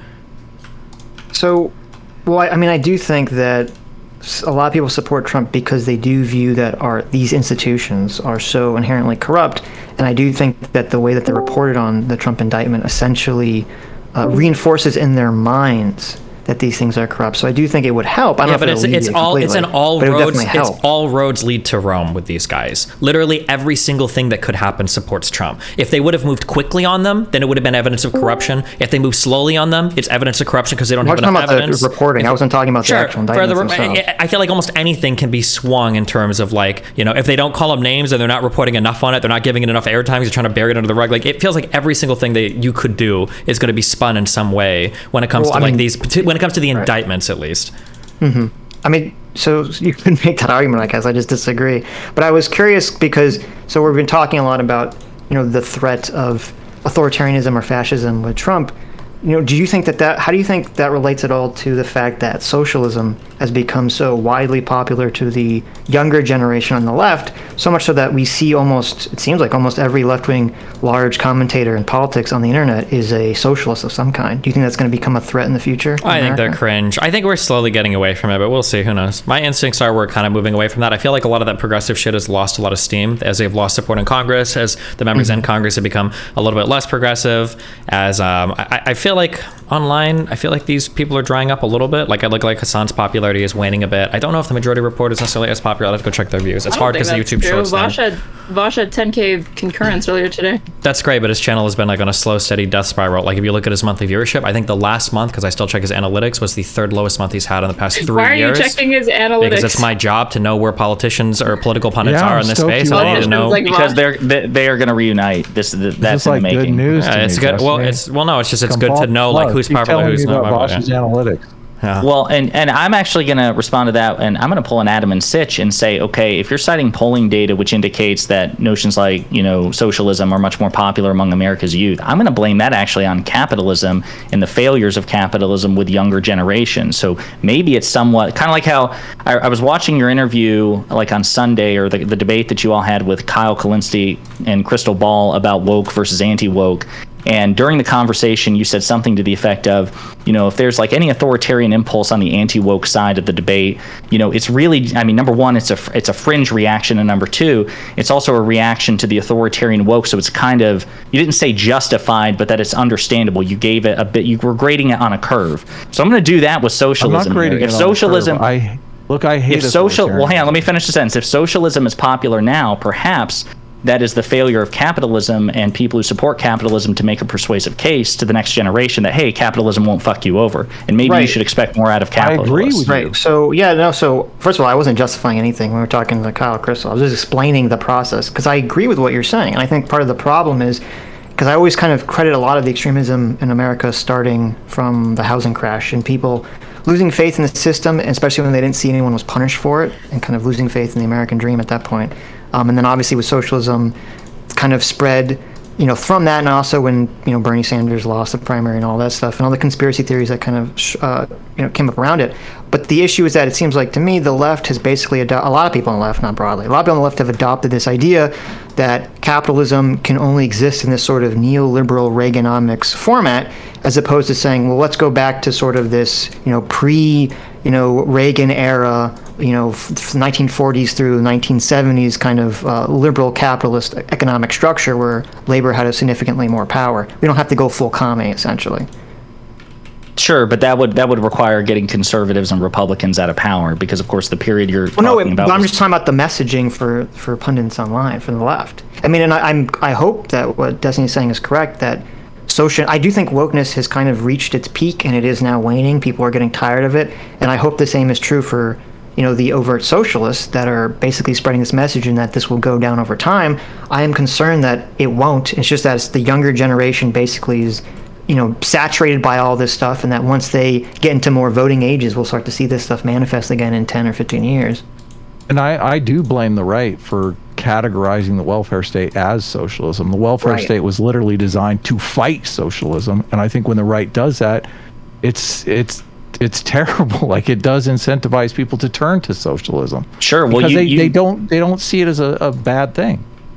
Well, yeah, you need only look at the, accepted popularity. It's broadly bipartisan of like Social Security and Medicare and Medicaid. These were socialist programs, condemned at the time by conservatives of their age. They were passed regardless, either with enough bipartisan support or sufficient partisan support to get through the conservatives. And now generations later, most conservatives who are on Medicare and Medicaid and benefit from Social Security are like, oh shit, that socialist stuff's pretty cool. We kind of stumbled into having a big right-wing audience, and I constantly think I'm in favor of things like UBI. I think, how do I convince these people that UBI is something that would be good for the country? And they tell me their arguments against it, whatnot, and I try to dissect those arguments. But just offending them over little things is not going to get us in that direction. And I do think a lot of people on the left, they have this idea that they don't need conservative support. They can belittle them, and they can achieve the things that they want to achieve politically. And I fundamentally disagree with that assessment. Sooner or later, this has to become an engagement of ideas by people that respect one another, so we can get big things done. Adam, why do you think that I don't think you just stumbled into like a right-wing audience? Like, the choices that you make with regards to like the topics that you cover are necessarily going to court that audience. Wouldn't you agree? Not necessarily, because I mean, like I said, I think we've been wrongly mischaracterized, and right-wingers have come to our audience not, thinking we were a right-wing podcast, but then they stick around because we're sensitive to not calling them retards all day long. So I think that makes them stick around. Just to be clear, Aaron is probably more of a woke progressive than Josiah, so I apologize. Even more than that, Chaeiry. Don't underplay it. Don't downplay it. Well, you should. Yeah, you all brace yourselves. Brace yourselves. Yeah. But I guess I just get like, Adam, how are you not contributing to that polarization then? Just, you're already saying that just naturally, like, even if I grant you that organically you've noticed that you have attracted a right-wing audience by virtue of like your messaging, what you've covered and all of that, you're like, well, I've just happened to attract that because that's what I cover. Then like, kind of naturally the same thing will happen with like liberal or left-leaning pundits also, Look, like they don't depends even upon why have to they're vilify the other side. You're going to attract people that kind of already agree with you, confirmation bias. I don't think the issue is attracting the audience, because when last time we did a poll, I think it was something like 60% of our audience identified as right-wing and 40% left-wing, or something to that effect. And attracting the audience isn't the problem. I think, people generally say that YouTubers radicalize their audience, and I think it's the opposite. I think the audience radicalizes the YouTubers. And what happens is once they attract these audiences, they start to basically lean into it more and more and more to grow larger and larger and larger. And Audience capture. Yeah. Right, the audience capture. And I think that's what kind of radicalizes people. Because it seems like when you look at most of these pundits, when you go back to their older stuff, everyone kind of starts off significantly more moderate and then kind of becomes more extreme over time. And I don't think that's just a coincidence.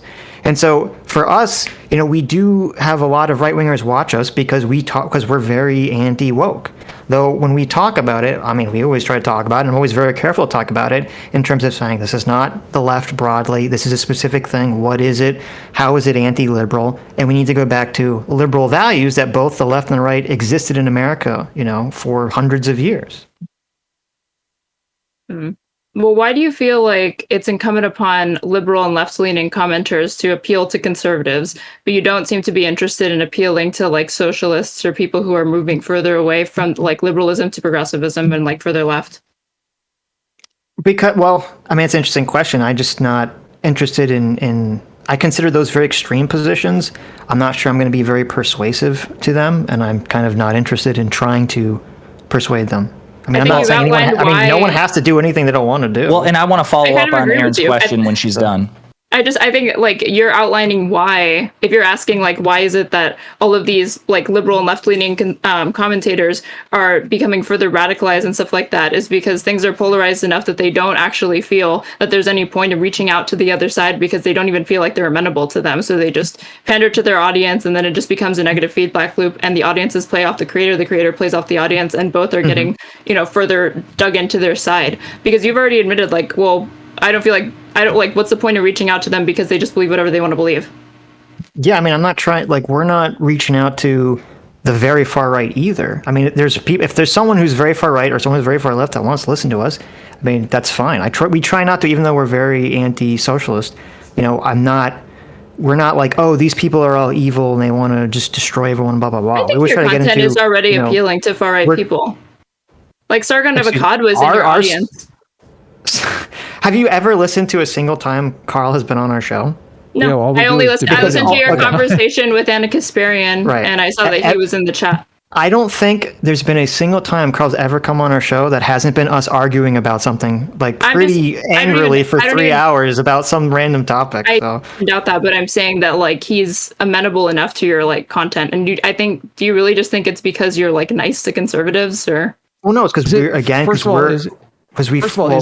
number one, I think it is that. Number two, I think it's because we do talk a lot about, trying to criticize woke stuff, which obviously he likes, and obviously people on the right like, even if they're further right than we are. Is Destiny a white nationalist because he's talked to Nick Fuentes? I never said that you were a white.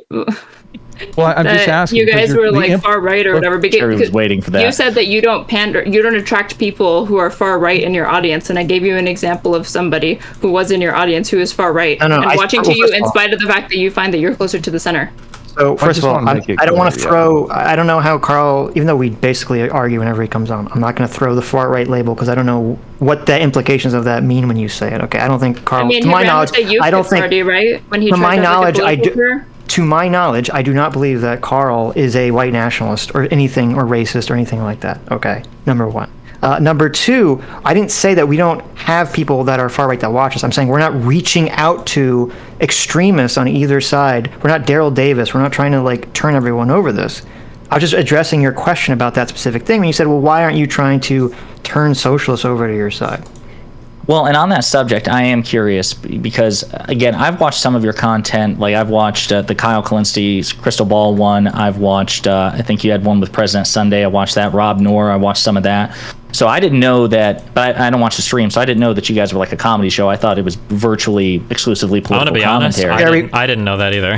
Okay, Yeah. Chaeiry was joking. That's Oh, she was fucking. Oh, god damn it, It's one of Chaeiry. the- Well it's done. one of the memes of their shows. Sorry. Gotcha. Yes, thank you, Chaeiry. Gotcha. So You're welcome. let me ask you, what is? I assume you all would consider yourself like you're not just journalists, right? So you have an opinion, you have a stance, you're trying to persuade people. Mm-hmm. Here's what I'm trying to wrap my head around. So you describe yourselves as centrists. I've gotten different answers if it's right-wing centrist or left-wing centrist, but you're centrist. You have an audience that you say in terms of self-identification is at least 60% right-wing. Mm-hmm. What's your goal with them? Are you trying to reinforce their views, or if you are left-leaning centrist, are you trying to get them closer to the left? I'd like to know what your goals are and how you go about it. According to Destiny, they're all retarded. So why would we want to reinforce that? Obviously, we're trying to win them over to our perspective. And your perspective. Look, I'm only kidding about the retard thing. I think there is a giant miscommunication that goes on between progressives and conservatives. I view conservatives as kind of the defense of society, and I view progressives as kind of the offense. And we need to have this like yin and yang political process to kind of develop new policies. We can't stagnate, and we can't change things willy-nilly without risking society. So I do think the two work together, or should work together. I think that sounds great on paper or in like an Aaron Sorkin TV show like The West Wing, but in terms of contemporary politics, I don't think it maps on well, because I would say collectively the GOP in terms of its leadership, you don't see any value in conservatives though. Like you see zero value in conservatives. When did I say that? Oh, see, there you go. That you have said. Do you? Ooh. Okay, tell us. Do you see the value value in conservatives? in conservative? Well, I think conservatism is relative, right? So compared to other progressives, like when Look, he's already. when Aaron popped I'll in. answer it. I don't. No. I don't find value in any conservative values. Look, she said, It really she depends. says it. Right if there, you're- are conservatives all racist, all greedy racists? See, Tell us. I that's what I'm didn't say saying. that they were Right. greedy racists. That's I said I why don't agree was- with conservative Well, no, ideas. he asked. Right. Well, he wasn't accusing. He was asking if you think that. Yeah, I'm asking you. Are you using the stereotype? Are all conservatives greedy racists? Nope. Okay, good. But there's no So, value to them. what do you what do you mean by conservative? Are you talking Republican in its You current tell iteration? us. We're asking you. Do I think that, okay, I would say that, for example, like economics, I would say that capitalism or defensive capitalism is broadly associated with conservatism. I consider myself a sock dem, so I don't want a socialist economy. So yes, I would say that conservatives in theory bring something to the table in at least some sort of defense of capitalism. But so I don't want to take conservatives out of the equation altogether. I'm talking about the GOP as it currently stands, their political proxies in the political process here in the United States. Well, So I don't think the GOP and conservatives are like a one-for-one. I agree, So 100%. I'm talking philosophically about conservatives and philosophically about progressives. Well, Well, you and said a tweet that started all of this panel said conservative voters specifically, so I assumed you were talking about GOP voters. Right? Or no? The tweet we were, or he was, I assume. But for the question, he was not. He was asking broadly, philosophically, do you think conservatism has a place? And it also, I know you might not like that answer, but it's, again, there is a relativity associated with, we were talking about labels in this respect earlier. There are some positions on which I would be considered conservative relative to other progressives. So no, again, I don't want to just like eliminate all conservatives from the political equation. Now, I will tell you, I would love to politically neutralize the Republican Party. If I could take every Republican out of elected office, like if they were no longer holding elected office, I think the country would be in a better place. Because I think the GOP, a one-party state.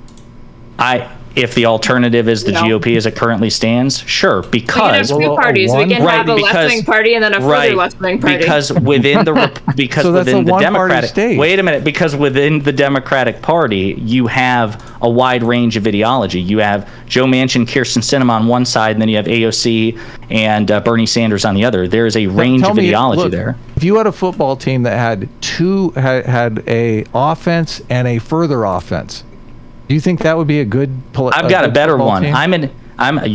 Listen, I don't watch football. I don't pay attention to it. How about a three-legged race? I'd rather have a partner in a three-legged race that doesn't just fall to the ground and hug my leg and keep me from crossing the finish line. Look, I think. Wait. You brought up Joe Manchin and Kristen Sinema, and I don't think that makes sense, because if there were no Republicans, then Joe Manchin and Kristen Sinema would have no power. They only have power as being a split vote. Well, no. Under your way, that the far left would just gain more and more and more power if there's no balance to it. Well, no, because conservative voters would exist. They would just. What I'm saying is that they would not be the hinge point on which legislation lives and dies. Of course not. I don't want them to be. I think that if you have conservative Democrats in the party, I'm sure that they bring some value to the equation. I don't know what specific policy I would support, but they would still have a place there. They just wouldn't be the threshold. Right now, Joe Manchin and Kyrsten Sinema are the altar on which progressive legislation lives or dies, and it usually dies. Okay, if you could snap your finger and make every Republican politician, every Republican voter, change to become a Democrat and a Democrat voter, do you think that would have a better outcome overall? Yep. Yes. Okay. By orders of magnitude. If you look at where the average Republican is at this point, they're not like your bog standard conservative or like neocon of like the Bush era. They have moved further right significantly when it comes to immigration, when it comes to like vaccines, and like COVID are perfect examples of this, in my opinion, where they are just way to the right of the like average American and average voter. I feel like most Democrats would have said that they, in favor of the Thanos snap hypothesis or hypothetical, they would have agreed with that during Bush. I mean, Bush was called like a war criminal and Hitler and all these things too. So I don't know if that would have made a difference. That's entirely possible. Do you not? I guess with the benefit of hindsight, do you think that it could have been an overreaction during the Bush era and justified in the Trump era? Of course, everything's relative, yeah. Right, exactly. So here's my thing. If we're going to talk about the merits of the GOP as a party, what are they? Because I just see negative virtually all the way around and what positives they do bring to the table as a political party could be replicated by a bigger Democratic Party. What does the GOP bring to the table? Well, this is why when Adam originally asked the question, he meant conservatism as a philosophy, because I do think that conservatism as a philosophy is vitally important to America, because I think part of the problem is that people assume that their personal philosophy and their government philosophy are going to be the same thing. When we know this, and this is another example of left kind of science and nihilism, it's known, it's just something that's psychologically studied and known, that if you have the individual motivation and individual worldview of the kind of pull yourself up by your bootstraps mentality, that will provide you with better life outcomes. And yet, that is like not something that we want to be taught anymore to people, that you shouldn't have that attitude. And that is not wanting to be taught, because the perception is, well, if you teach that on an individual level, people are going to then put that on a federal government level, and they're doing that because they want to cut funding, because they don't want to pay taxes, because blah, blah, blah, they don't want to help minorities, et cetera, et cetera, et cetera. Well, and that's why I think that, again, in terms of why I would be fine just politically neutralizing the Republican Party, but I'm not really interested in alienating conservatives as a whole. I do think they have a place, and again, conservatism is relative. I think it's entirely possible to justify a conservative philosophy on an individual basis, like you said, the pull yourself up by your bootstraps mentality. That's a terrible piece of legislation. Like, that's a terrible basis for legislation. You need a robust, social safety net and welfare state. But I think it's probably a great ethic to try to instill in somebody on an individual basis that you should try to master your environment, and perhaps not just assume that you will have some sort of support, even if that support should exist by your society or your government.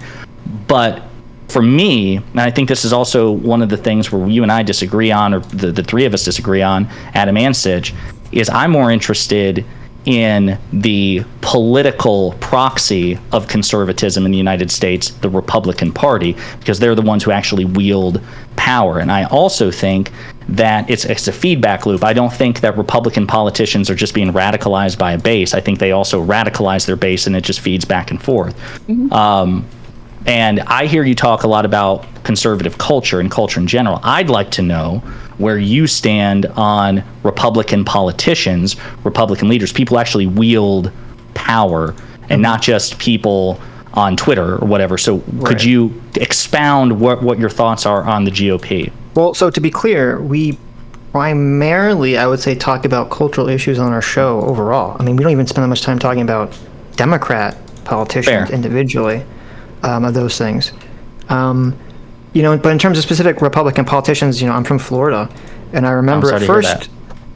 Excuse me. At first, I remember at first. Yeah, Stephen's there. That's exact. It's not even DeSantis. It's the fact that Stephen's there too. I'm There really you sorry. go. In the vicinity. But no, because at first I was like, I was happy with DeSantis doing like a lot of the anti-woke stuff, the anti-CRT stuff, and things of that nature. But then when he went after Disney, I was like, to me this is a pretty egregious use of anti-free speech for Disney, just because they said that they don't want to support and they want to repeal the parental rights education bill, that he would then try to leverage his political power against him. So I kind of lost a lot of respect for DeSantis at that moment. So getting back to Stephen's, Stephen earlier used the F word, the fascist word. Do you think that the GOP has a fascistic strain to it? I think everyone has an authoritarian strain. Do you think? And I think that's going to manifest through, if you mean fascism, like actually the definition of fascism, then obviously that will manifest in the right through fascism, and on the left it'll manifest through usually some kind of authoritarian communism. Okay, well So, then yes. Really quick. That is a yes. You think that there are fascist elements of the GOP, but you're just also saying the GOP too and the Democrats. I think there are authoritarian elements in all people and all parties that will always trying to manifest themselves, and then we have to fight back against them. Do you think it's who present? does it worse though? Yes. Do you think the Democrats do it worse, or do you think the Republicans do it worse? Right now? Right now. I think there's a strong argument you could say that because of all the Trump stuff, that stuff is more at least showing up in government itself. Where I think in the left it's more showing up in culture and an institutional bias. Okay, so wouldn't non-governmental I institutional bias. think I agree with you. So I would argue that is a more serious and egregious concern, that you have a party that is trying to ensconce fascistic policies into law versus social disagreements with What is the fascistic policy that they're implementing? Oh my God, where do we even start with the GOP? Well, no, because I think we're talking about very different things. A border wall. In my opinion, I don't want to turn this into a dog pile, but I also have a lawyer that would like to join. You let me know if you're... No, tell him to go away. Okay. Damn. No, I'm only kidding. Look, Pisco. Can you hop in? Are we okay with that? Yeah, sure. Look, yeah, Pisco's Pisco welcome. can go on. Wait, why do you think the border wall is an example of fascism? Well, I think Trump mobilized his base and encouraged people to vote for him using explicitly fascistic rhetoric, kind of this whole us versus them. We need to keep Mexicans out of this country. They're bringing over drugs. They're bringing over rapists. The Muslim ban, a lot of it was the stoking of xenophobia. And we know that rhetoric is really what drives voters to make their decisions on the candidates that they support. It's not really going to be policy. But Trump was able to kind of play a two-pronged attack. The only policy that Trump really had and staked his claim on in 2016 was stoking racism, xenophobia to get people to vote for him for this border wall. I would also... At that point, I live in South Texas, and there are people here, people who voted for Trump, who are now suing the Trump administration because their homes were their property is trying to be eminent domain, right. Eminent domain or whatever, to build the border wall. Yeah, so I think so the way that I think conceptualize the right is that the right, or that conservatives generally view things as the threat to society is coming from an external source coming in to infiltrate the society and then degenerate it from within. That's kind of how the right-wing moral framework works. And the left has the opposite framework, where they believe that all of the problems from society come from pre-existing systems and traditions, and so that there's all this malevolence already built into wherever they are, so they have to go outside to find new ideas, or they have to expel sort of the corruption from within. And so it's interesting because when you say Trump was pushing this very us versus them mentality, I don't disagree with that. Mm-hmm. But you don't notice it because it's invisible to you that was also the us versus them is just the narrative that the left is pushing. It's just not doing it from a country standpoint. It's saying, these racists or these Republicans, they're the them, and you're the us. What about Trump's aspirations in 2024 to strip checks and balances, for example? So he wants to. No, but I'm just curious if Straighterade sees what I'm saying before we move on. Sure. I mean, I don't think it's authoritarianism or fascistic of the Democrats or liberal pundits to be criticizing the other party in this country and conservative voters in the same way, because they're basing that off of not something that's not an immutable characteristic. It's not an immutable characteristic to be a conservative. Those are policy choices and people making up their minds to support certain candidates and make certain decisions, and their actions, which all have consequences, as opposed to what you're talking about, which is people criticizing like cultural preferences and aesthetics. I find these to be very different, and one to be a lot more serious than the other, because the president of the United States is trying to stoke animosity on things that people like on a basis that people can't change, as opposed to ideas. Yeah. Well, I mean, I obviously stoking fear and hatred against people for their immutable characteristics, I agree, is really bad. At the end of the day, if it's a political party or an ideology versus immutable characteristics, I don't think it matters. It's not like those people are going to change their political affiliation, on a dime. It's not really what we see in the way it manifests. I'm curious about that. How do you mean? Well, no, because so I'm sure you've seen that really stupid centrist meme where it's like you have the KKK on one side and you have the civil rights on the other side, and you have the person saying compromise. Adam retweeted that the other day and said it was based, if I remember correctly. No, he tweeted my version and said it was based.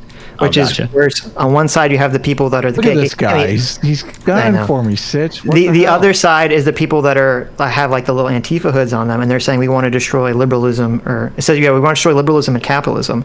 And people's response to this, I thought, were really stupid, which is saying, how can you compare those two things? They want to kill people that are black, and they want to kill people based on or they want to kill an ideology. And it's how many wars in human history are fought over ideology? Okay, World War II was fought over ideology. The idea that you're going to separate ideology from being a less of an egregious thing to go after people over than their race, I just completely disagree with. Okay, let's chill. Okay, World War II, Japan, Germany, it was not just an ideology. There was a lot of racial shit and racial superiority baked into this as well, okay? Well, no, that's true, but obviously the ideology was fascism versus non-fascism, right?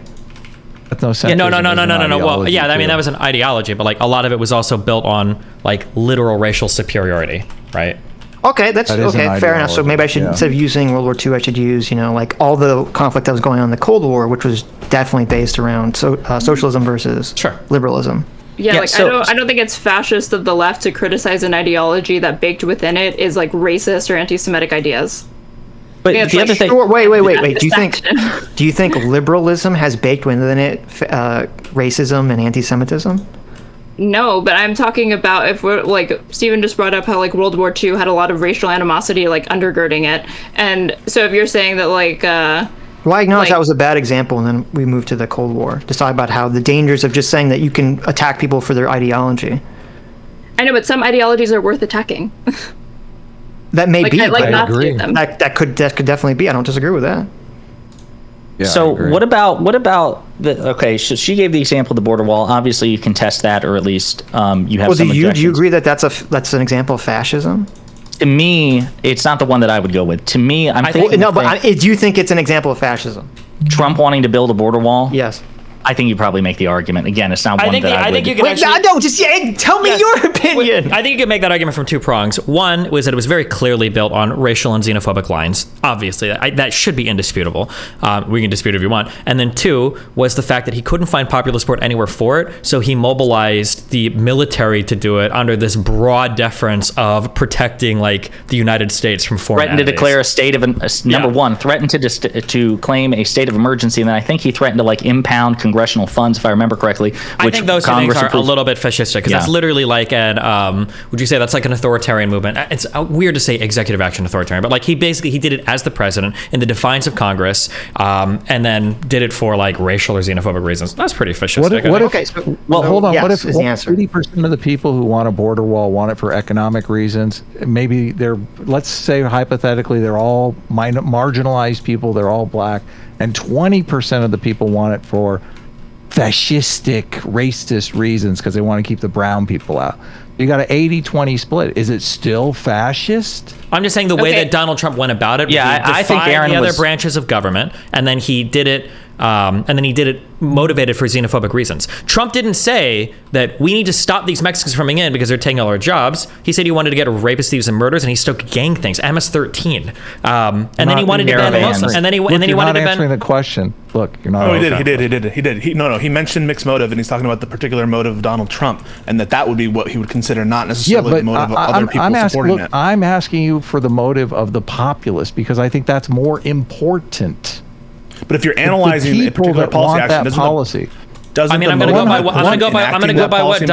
go by what Donald Trump says. No, it doesn't. It doesn't. Look, no, it doesn't matter what the so. Hold on, Pete. So let me just make it. Let me just make it clear here. Like 100% of the people who want the policy, they all want the policy for different conflicting reasons. That's always the way policy works. If 80% of the people want it for non-xenophobic reasons and 20% of the people want it for xenophobic reasons, that makes 100% of the people that want the policy. I don't think it's fair to call a policy fascist if 80% of the people who want it for economic reasons. They were willing to overlook a lot of racism for it. I think what Stephen gave you was a totality of circumstances analysis where he's talking about how the policy was... Trump's motivation was.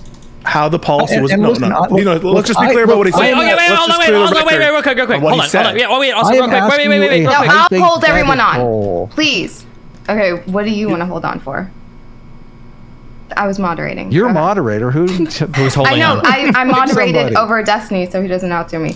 But go ahead, Destiny. Okay, yeah, real quick, because I don't need anybody to say what I'm saying. I'm looking at the totality of circumstances. You can argue, what if 80% want it for one reason, 20% want it for another reason? That's just highly implausible to me. If somebody goes on stage and he's like, I want to kill all... It's a hypothetical. Okay, hypothetically, I would agree with you, but I think that the rhetoric... But the rhetoric would shift to match the voter base. It wouldn't be some guy coming up here and saying that, like, oh, we need to do something because of X, Y, Z reasons. Hold on. We have a counter-hypothetical. One second. Would it shift to match the voter base if that 20% was essential to get elected? Because it wouldn't. It probably would. Wait, Adam, I have a counter-hypothetical for you now. Now suppose that you're going to enact a policy change that takes away appellate jurisdiction from the Supreme Court, and 95% of the population think it's for good reasons. It's for non-fascistic reasons. It's because the Supreme Court has been totally out of balance in terms of how far they're going along. But the person who enacts that policy is doing that policy specifically to set up for some kind of fascist takeover, removing a check on their power. But there you have widespread support that is non-fascistic for that policy move, but there's a kind of entrenched elite who is going to use it for a particular purpose. In that situation, even though you have widespread support, given the overriding concern of this entrenched elite, wouldn't you say that policy move was fascistic, notwithstanding the fact that the people that support it are probably useful idiots? So clearly, it's not enough to just say the population as a whole believes it for X reasons. We look at the totality of circumstances, and one of the most relevant considerations is what the policy agent is doing and why they're doing it. And so I think it's totally relevant. Yeah, like for Stephen to bring it up. I'd want to brush up on my notes, but I imagine, in the history of fascists, they have weaponized the good intentions of the populace to affect fascist policy. So I agree. Right. So here's my question. So again, we talked about the border wall, but what about, we're talking about authoritarianism and fascism. So we know that Donald Trump, if he gets reelected, his goal is to try to separate the executive branch from checks and balances from Congress. He wants to take control of the FCC, potentially even the Federal Reserve. He wants to reclaim these so-called independent agencies. He wants to gut the deep state. He wants to make every federal employee to be neutral so he doesn't get reelected. What do you want? I don't want Donald Trump for a second term. Well, it's just but right now the GOP is the party of Trump. Why are you bringing up these indictments, the media's coverage of them, as though there's anything wrong with them? What about the media's coverage of the indictments? Because I think it is going to get him reelected. I think people are being useful idiots. So do you disagree with the indictments? Look, I think obviously he did illegal shit. I think the indictments there's nothing wrong with the indictments. I think the way people are talking about the indictments. Let me ask you a question, Pisco. If you had a ball and you knew that the indictments would get Trump elected, would you support them or not?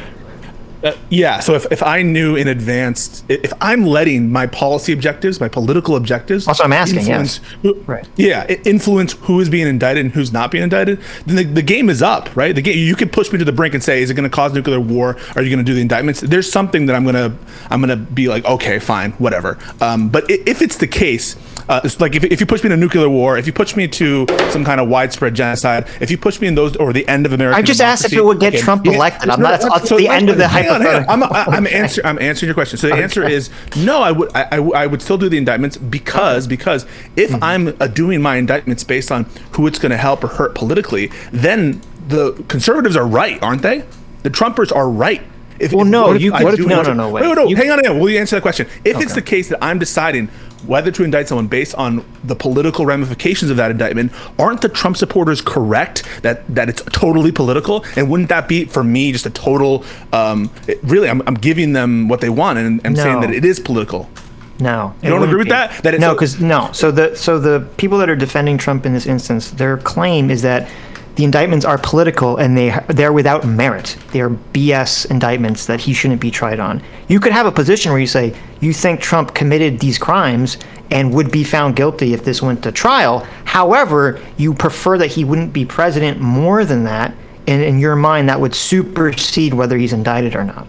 Okay, but the decision of whether or not to indict, right? If that decision it's dispositive, the political ramifications. You have this crystal ball, and whether or not you bring the charges, the thing that will absolutely sway it one way or the other. So that is to say, let's say that you knew bringing this indictments would scuttle Trump's chances at the presidency. Are you telling me that you didn't know exactly like whether it would be successful or not, but you just knew that bringing the indictments itself would end his chance of being president? Would you do the indictments or not, Sitch? Well, it depends, because if you're asking me, I think some of the indictments are valid, some are not. So if the ones that were valid, I would say sure, because I don't really care about that. But if they were the ones that were not valid, I would say no. Okay, but a lot of these are issues of first impression, right? A lot of there's not a ton of case law in indicting.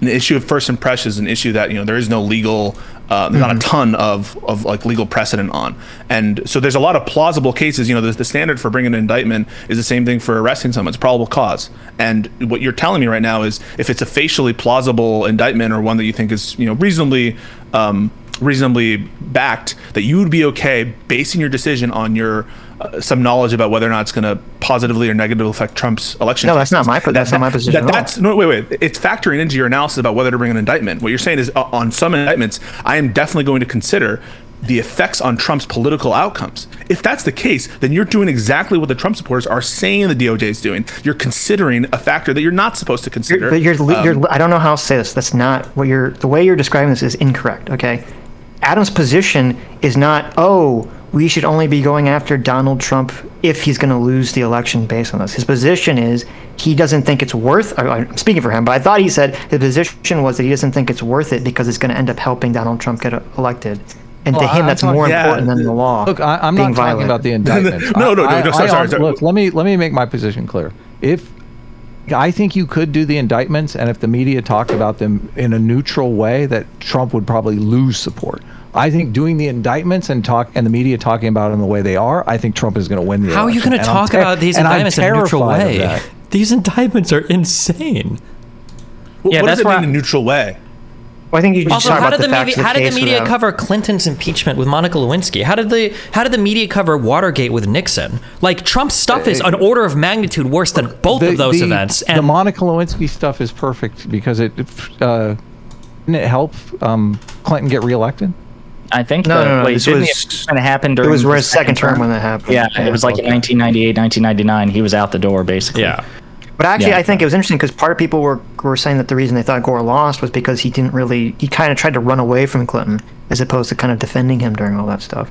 Yeah, but see, here's Monday morning quarterback. But I guess baked into this, and I don't know, maybe I'm just misreading it, but again, the presumption, the burden that you are imposing on progressive commentators and the mainstream media to handle Trump with kid gloves and the Republican Party as it is now, I just don't get it. You are contributing. It's not kid gloves, though. Why are you describing it that way? Yeah. I think you could talk about these indictments in a neutral way, and I think what would that sound like? Media that talks about them by just saying, I'll say, because you're asking how do you talk about. You just say this is what he's being charged with. Here are the facts that are laid out in the indictment, as opposed to this "we got him, boys," and then the confetti drops down from the ceiling. What's an example of a mainstream? What's an example of a mainstream media pundit that's covered it in a horrible way? Yep. Almost every article I read. Mainstream media. okay, almost every New York Times article I've read about the indictments obviously seems to be very slanted against Donald Trump. Hold on. In very obvious These ways. are hold What on. is slanted? Wait, stop. Yeah. When you can you wait? When you say literally confetti in the article when you open Let it. Steven respond. That's wait, true. hold on. When you say okay, so hold on. If I look up firstly, New York Times Trump indictment, there's going to be confetti in these articles. Yes, that was literally. a joke. It's like when you look up Barbie, it it's hard becomes to pink. tell. I don't know. It's hard to tell. Okay, because the second you say these are slanted against Trump, like it's an indictment. Of course, it's going to be slanted. Like No. I mean, in terms of how it's being described to the reader. yes, Obviously, it's the an indictment it is- itself is it is- slanted. It is an indictment. Of course, it's going to be slanted. Wait, No. This person's been indicted of Please, murder. wait, We have stop. videotape Please, footage of him please, let's murdering not- somebody. Wait. Just Wait, straightforwardly you know- reporting that a former president has To been get- indicted is necessarily No, wait, going to stop, be stop, negative. stop. One second. Everybody, just 1 second, because I think Pisco's question is going to get to the root of the issue. So go ahead and ask. Yeah, Pisco. so to Sitch, I think this is what you're going for too. Can you talk a little bit more about that? What kind of the media slant or bias or take is different or is bad? Can you be a little bit more specific? I have to go bring up articles to bring them offhand. I didn't bring a bunch of articles to talk about this offhand. But like when I the read these kinds of articles, things, it's like okay. their Wait, but this is what I want phrasing, to talk about. Wait, this is what I want to talk about, and I don't understand like how this is even controversial. Okay, obviously indictments themselves, okay, are slanted in one direction. It's the state going against a person. That's not what I'm saying. everyone agrees. I'm saying is that when you read these articles or we hear these commentators talking about it, it seems very clear to me. Now maybe you disagree. It seems very clear to me that the journalists reporting on this seem to be very in favor of Donald Trump getting arrested, and it seems to be coming in the articles. Can you say a little That's bit what I'm more talking about, not other whether the than- indictment itself is slanted, because obviously it is. They're dancing Other than on your his general grave. take on that, can you say a little bit more? Can you say like, okay, the Wait, words do you they're disagree using- with this? Do Yeah, you hold on. Yes, disagree with I this? I disagree. do. Wait, also, you need to be Okay. really careful. You got to draw a difference between pundits and articles because you're saying on one side of your mouth, you're saying if you look at a New York Times article, I read a lot of New York Times and WAP articles. Generally, articles are neutral. Now, you can argue that the collection of facts they have might be good or bad, or might be biased or unbiased, but they're not usually celebratory. It sounds like you're talking about pundits. And if you want to say in one breath New York Times and then say, well, look at what Vosh or Sam Seder are saying, these are two entirely separate realms of reporting and news. Also, by the one's way, actual read the Wall commentary. Street Journal. Read the Wall Street Journal. Read Fox News articles. National Review. National Review. no one's Those saying are Fox News highly is unbiased. Hang on, at least Wall Street Journal. Come on, there are a lot of people who are Always saying there are devolves First to Amendment issues. whataboutism. I There are- hate it. No, hang on, no, because if you're alleging a media bias and it's just rote kind of like average spins that, and there's actually a lot of criticism about the indictments coming from, Completely I would say, irrelevant on centrist. the right though, because it's they look. We're not in the situation on the right that we're in with Donald if you're Trump. gonna What use if a the New York recitation Times- of the facts?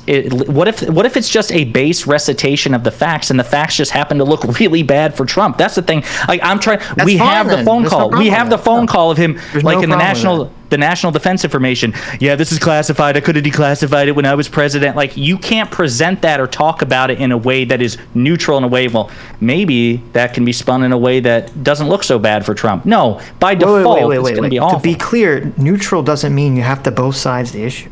Yeah, Okay? of course. If it was just like, here's the facts, here's what the phone call said, here's what the indictment said, okay, then that's good. I'm in favor But of articles that's like what a New York Times article is generally going to read like. Okay, well, that hasn't Yeah, been my yeah, disagree. personal experience. Hold on, Well, to be clear, wait, hang on. hold on, I'm sorry, wait, I don't normally force contextualize, but to be clear, you guys are disagreeing without a single example, but this idea was so prevalent to you that you felt like it was worth bringing up, which means that it wasn't We've just seen one or two examples. articles, We it don't means have that it one sounds like these are, handy. no, hold on. You brought this up as though this is a problem that is ubiquitously present through all of mainstream media, and you don't have a single example on hand. Now, I'm not going to sit here and force an example out of you, but if it is so ubiquitous, you should be able to point to at least one thing, but you can't point to a single thing, which makes me feel like this is kind of an invented problem, or the you're kinds mixing of- or the Vosh's commentary up with a New York Times article, just to be clear. Or the kinds of things that you're looking at. I mean, I can point to you the Wall Street Journal and other mainstream publications that, maybe lean a bit of right, which are highly critical of the indictments. And I can tell you why, because they're putting forth Trump's First Amendment arguments. They're talking about potential problems with immunity in terms of him being in office at the time for that kind of conduct. So there's a lot of, at least I would say in mainstream centrist right-wing circles, the coverage that I've seen has been critical of the indictments for those reasons. And I just haven't seen what you're talking about or the kinds of things that you're talking about. Okay, so first of all, I didn't even bring an example of this because to me it seems so apparent. I didn't even think. Oh, wait, do you agree with Adam I or didn't. not? Wait, stop. Let me please finish. Okay. I didn't think this would be a point of contention. I assumed people would just agree with this, but I guess not. Because I literally just Googled Trump indictment, New York Times. One of the first articles that came up was an article it's called How Jack Smith Structured the Trump Election Indictment to Reduce Risks. And I've only read like the first 3 paragraphs because we're in the middle of a conversation. So maybe at the end of it, it becomes hyper nuanced. But I get the impression from this article that it's definitely seeming to be putting a glowing spin on Jack Smith and kind of trying to elevate him and talk about how good a job he did with these indictments. Okay. So it's just a weird conversation.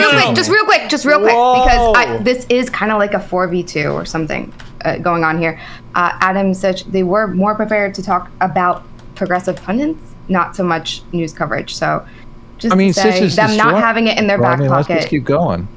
No, not on them. But go ahead. What were you going to chime in with, Destiny?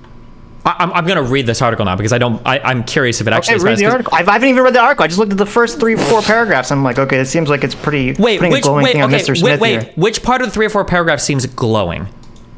This is more a 4v1 too, because I'm just sitting here enjoying it.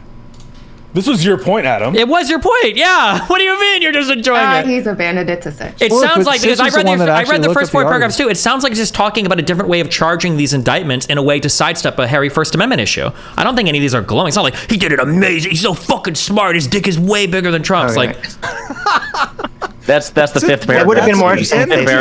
Destiny, you got to get all the way to the end to hear that part. Well, hold on. I think it's important because there is this perception sometimes, and people accuse me of this, but at least I'm careful to say, like, pundits have problems, but the reporting, I'll even go as far as say, even on Fox, the reporting section of Fox is relatively neutral, and that's just like standard like operating procedure. CNN, Fox News, MSNBC, like most of the articles of the reporting are pretty neutral, but people are very quick to mix in punditry with the reporting, which I don't think is fair.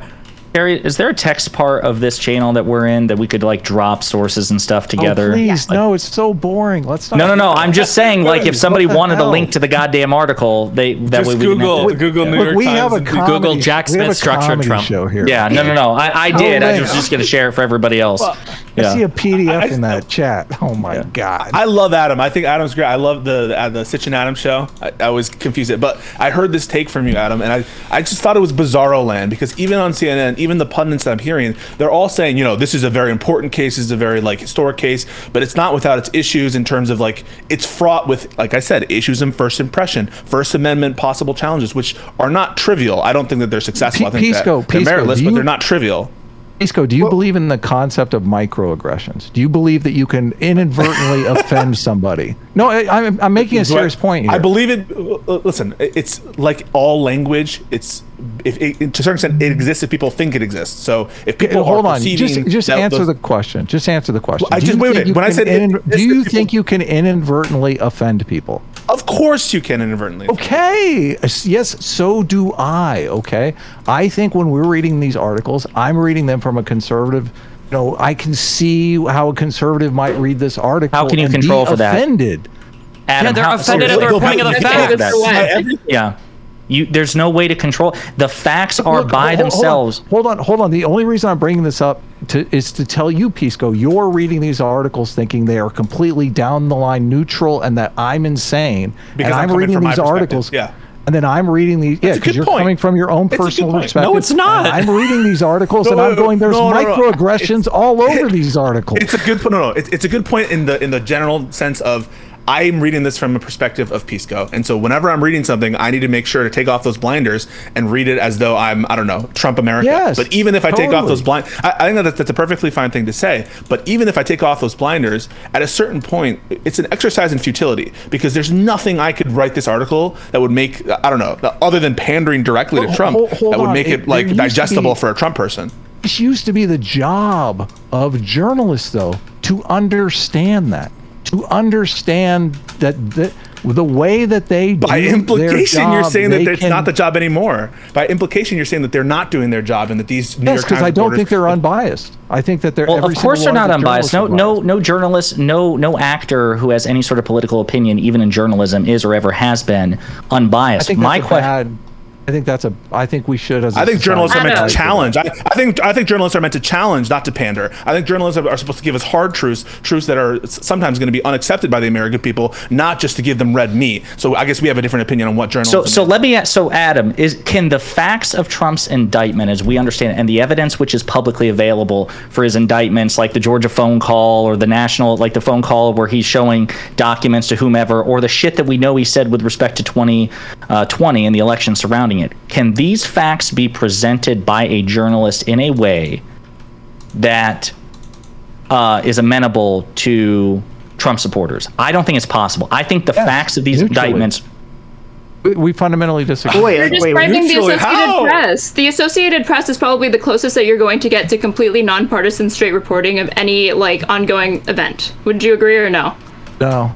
I disagree. It says he's being indicted. Associated Press is biased. That literally contradicts what he just said 15 seconds ago. He literally said nobody is capable of being unbiased. Why would you look at that source and think that people are unbiased? She said it's the closest that comes to it. I don't think anybody believes that I don't think we're way off in I would. land. We are way off. I Here's a want to writing point out that assignment. you started with saying that these liberal pundits are vilifying conservative voters, and now you've moved it all the way to, well, they're microaggressing upon conservative readers. It sounds So like you it just want, it sounds doesn't like you even want need to factual be- articles written at a second grade reading level. That's what it sounds like. Like you want them to say, yesterday, Trump indicted. Who knows what'll happen? Good luck. See you tomorrow. Well, I mean, you can use fancy words and be neutral. You don't have to read it at a second grade Okay, level. well, in that case, I would just like to see a New York Times or WAPO article that's written that just doesn't come off as neutral. That just seems like wait a minute. simple. I would like any article ever that you view as neutral, as a rubric for me to see what you guys classify as neutrality. This seems like an impossible standard to reach. And while you're looking that up, I think that's a ridiculous premise to have. The idea that just all reporting period is just going to say former President Donald Trump indicted on these four charges. There's going to be analysis, like the article that you just linked to. That article is not neutral. Yeah, I don't know what to tell you. The article, from the paragraphs that I heard. The article you just linked was news analysis. They're going to be breaking these down to constituent components. And again, I'm thinking, I don't see, it almost just bakes in that every indictment or every legal case has a 50. Do you understand the argument that I'm making? I just want to make sure that I'm clear here, because I don't. Please go ahead. I'm not advocating that people change the way that they're doing things. I'm saying that the way that they're doing things now are having an unintended consequence that they're not taking into consideration. I think the jabs, the underhanded jabs, are increasing Donald Trump's popularity in a way that makes me personally uncomfortable, because I don't want to see a second term of Donald Trump. Are you open to the possibility? Real quick, I will pass it right to you, Aaron, I promise. But are we skipping reading the article? Yeah. It's kind of a We're doing a live read. We're doing a live read. Go ahead, Aaron. Are you saying that criticizing Donald Trump only serves him in the long run? Yes. If that's the standard, okay.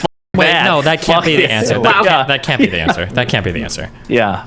That cannot be the standard by which. So it has to be praise, or it has to be your conception of neutrality. Praise again. Praise is going to up his support, right? You're saying there's no such thing as neutrality because every single source, like even the Associated Press, you guys probably think is biased against him, and then you're also saying criticism aids him. Let him respond. I think it's possible for there to be a certain class of people we call journalists that are neutral arbiters. I don't agree that everyone is biased to the point that no one can attempt this job without being biased. I would disagree with that too, just by the way, as the person who said that journalists were biased. Yeah. Obviously, you disagree with it. I think at one time we did strive to have neutral journalists. Journalists didn't even vote because they didn't want to be biased by actually voting. Wait, really? Well, wait a minute. What I'm saying is that every journalist didn't vote in elections so that they could be unbiased election reports. It wasn't a law or anything. That may have been like a civic imposition they imposed on themselves. But hang on, But real quick, I said that every journalist is biased and always has been. I don't believe in like AI cyborg journalists who are just free of bias. Now, do I think that they should strive? Wait a minute. Aspirational.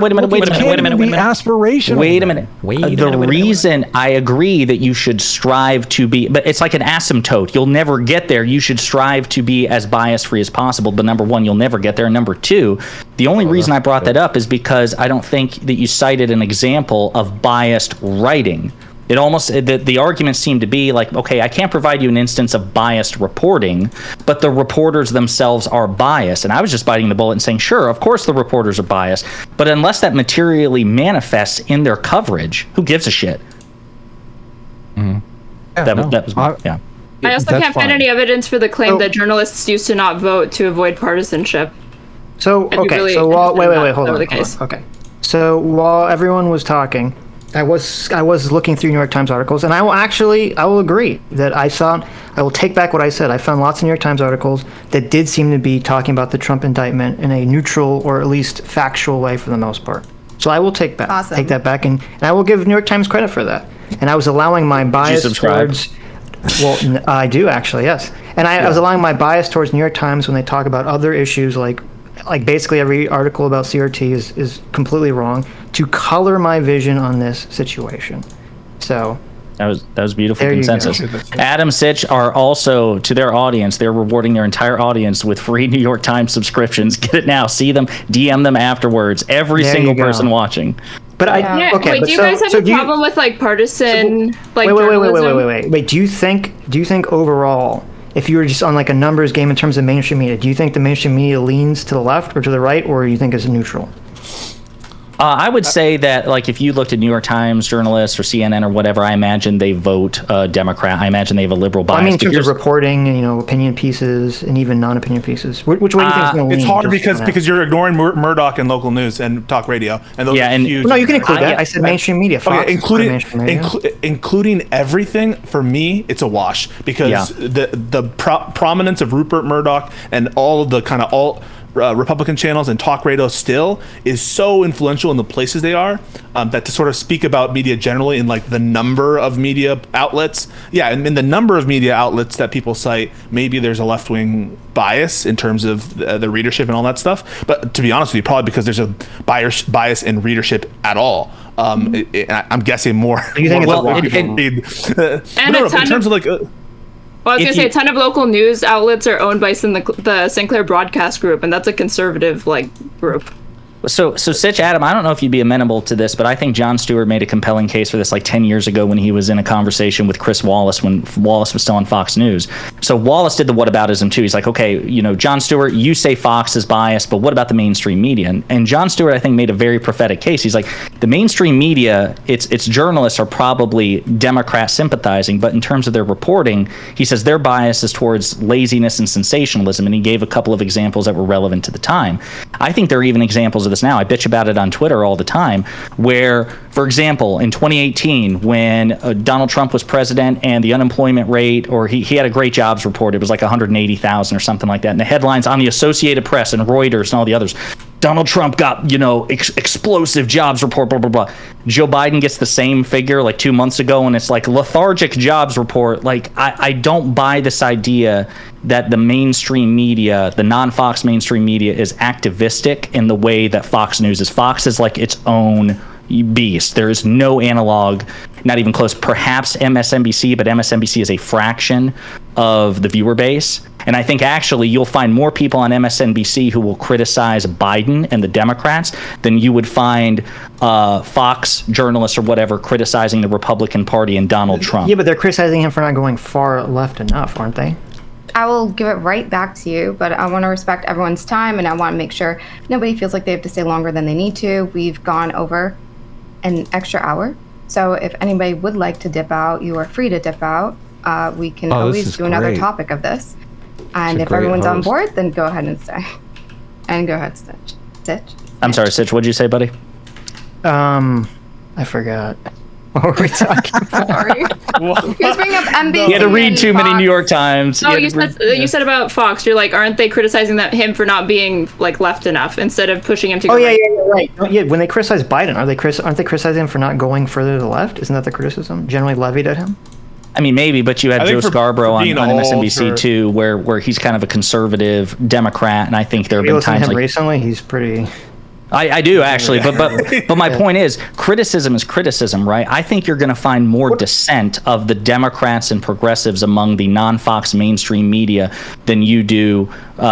You'll find dissent in Fox for Republicans and conservatives. So I think Jon Stewart had the right of it 10 years ago, and I think it continues to be borne out in the facts now. I mean, my God, look at the polling on President Biden's economy, and everyone's like, "Oh my God, the economy's in a shithole, and we're like 2 inches away from a recession." When if you break it down on the metrics, it's just not true. I think the mainstream media has a bias towards negativity, sensationalism, and laziness in a way that Fox does not. How long have we been on the border of a recession? Forever. Well, since January 21st, 2021, when Joe Biden was inaugurated. Yeah. Now, not January 20th, 2021. That was different because Trump was still president. We were recession free then, but. That bugs me, those Noble Gold ads that they always talk about us being in recession, and we aren't in a recession. God damn it, stop saying that. Yeah. I guess what I was getting at earlier when I was asking about like the authoritarian presence, then we talked about the border wall and indictments and everything else. Even if I grant you the premise, and I think I would, that there are, of course, authoritarian impulses and strains and probably activists who are authoritarian on the right and the left, do you not agree that right now it seems to be more prominent on the right, particularly when it comes to leveraging state power? Like, I know you all talk about the culture too, but to me, the culture is much more disparate and diffuse and doesn't have the threat of state force behind it in a way that what we see on the authoritarian right. Like, do you not recognize or appreciate the fundamental meaningful distinctions between these things? Well, Enough to say that one is worse? Right. Well, so even though, I might agree with you in terms of, I think the way it's manifesting in government, specifically local government, is more on the right side of things. And I think it's the way it's manifesting in culture is more on the left side of things. Though every conservative will get mad because they'll all want to point to the COVID lockdowns and all those restrictions. But to me, Red states did those aren't my issues. But, this is why it's just kind of annoying, when we have these conversations that it's like me and Adam are like have to be the defenders of conservative ideology when this isn't really our ideology to defend, or our positions really to defend in the first place. When you speak to your audience, wait. So, but the thing I want to talk about, and this is kind of what annoys me, in this sort of the way that you're framing this, and it's kind of what came up with Kyle and Crystal, is it's like, even if theoretically, the right was just way more authoritarian than the left. Okay, me and Adam can still exist on YouTube, even though we talk about authoritarian right shit, like, a lot, okay? But even if we didn't, hypothetically, if all we did was complain about woke shit and authoritarian left, okay, so what? Those are still real issues that people have to deal with. And it annoys me that whenever it's kind of brought up like, well, what about, isn't it worse on the right? It's like, you're trying to downplay the shit that's going on the left, okay? Yep. I think that's downplaying. I think that's just properly contextualizing who's the bigger threat in American politics. It's clearly the right. Listen, so Steven's a great example. Look at Steven. Steven's a great example. Steven bitches about the left all the time. But you know what? When pushed, he'll say the Republican Party and the Democratic Party are not equal in terms of their corruption, their stupidity, their authoritarian. It's a different view. Wait, he has a different view, okay? We complain about things on the right all the time. You were just praising me for attacking the narrative on the Devin Archer testimony. Yes, I agree. That was an instance. It's like casting us in this weird light where you're acting like that we are the Tim Pool equivalent, where we're just kind of feeding one side something that they want to hear while trying to cast ourselves as centrists when you don't think that we are, which is not us. Well, that's what I asked. I don't think you are. Well, thank you. You do think they're Tim Pool? Is that what you said? No, I don't. Yeah, no, I don't think that they're the equivalent of Tim Pool. I think that we're talking and debating about with people with whom we're like engaging with their actual genuine points, and they just disagree on some stuff. And so I'm never coming at them with the perspective that they're one frame or like one label or not. I just disagree. And it's fine for you to have your own. You want to emphasize culture issues, and that's your bread and butter. That's okay. But if you're going to come on here and we're going to have a comparative conversation, if that is the conversation, comparing one versus the other, I think that, and if you're going to say it's a wash, that's an argument that I'm going to engage. Well, no, I said I Right. think in terms of the way it's manifesting in government and local government, it is more the right wing stuff. Yeah, but I yeah. do think it's manifesting in culture way more in the left. And I think culture, culture and politics feed into each other. Politics is downstream from culture. do you think the right These ever are important controls- things? That view of it, that dichotomy, the frame of it, I just wholly disagree with as a setup point, right? For me, the right wing right now, culture and politics are not separable. They're not. You can't separate them. They've congealed. They're all one thing. Their culture is their politics. Their politics is their culture. So here's kind of, I think, I should have brought this up. This is kind of the reason I think this manifests this way, is that the way it kind of seems to me is that you had like a woke or leftist infiltration of a lot of institutions and culture that kind of just seemed to grow like a snowball, grow and grow and grow and grow and grow, and it only got pushed back recently. And the way it's getting pushed back is through government, because it can't get pushed back through colleges and through these sorts of institutions. So of course you say, well, look, all the pushback, all the authoritarianness is coming from the right in government. Are you talking about postmodern neo-Marxists invading academia? Yes. You're like tracing a causality there, that the reason that they're going after these institutions and they're using their governmental means to sort of clamp down on cultural issues is because there is no other option to do so. And well, I assume you agree that that's what caused the pushback, right? Are you speaking specifically about CRT or anything? Yeah, CRT, any of the sort of woke stuff that seemed to definitely be kind of permeating in colleges. I'm not sure I accept that premise, but well, hang on. Even if we did, wouldn't that be a tacit confession that the Republicans or conservatives have lost in the marketplace of ideas? Because it wasn't always the case. Wait a minute. No.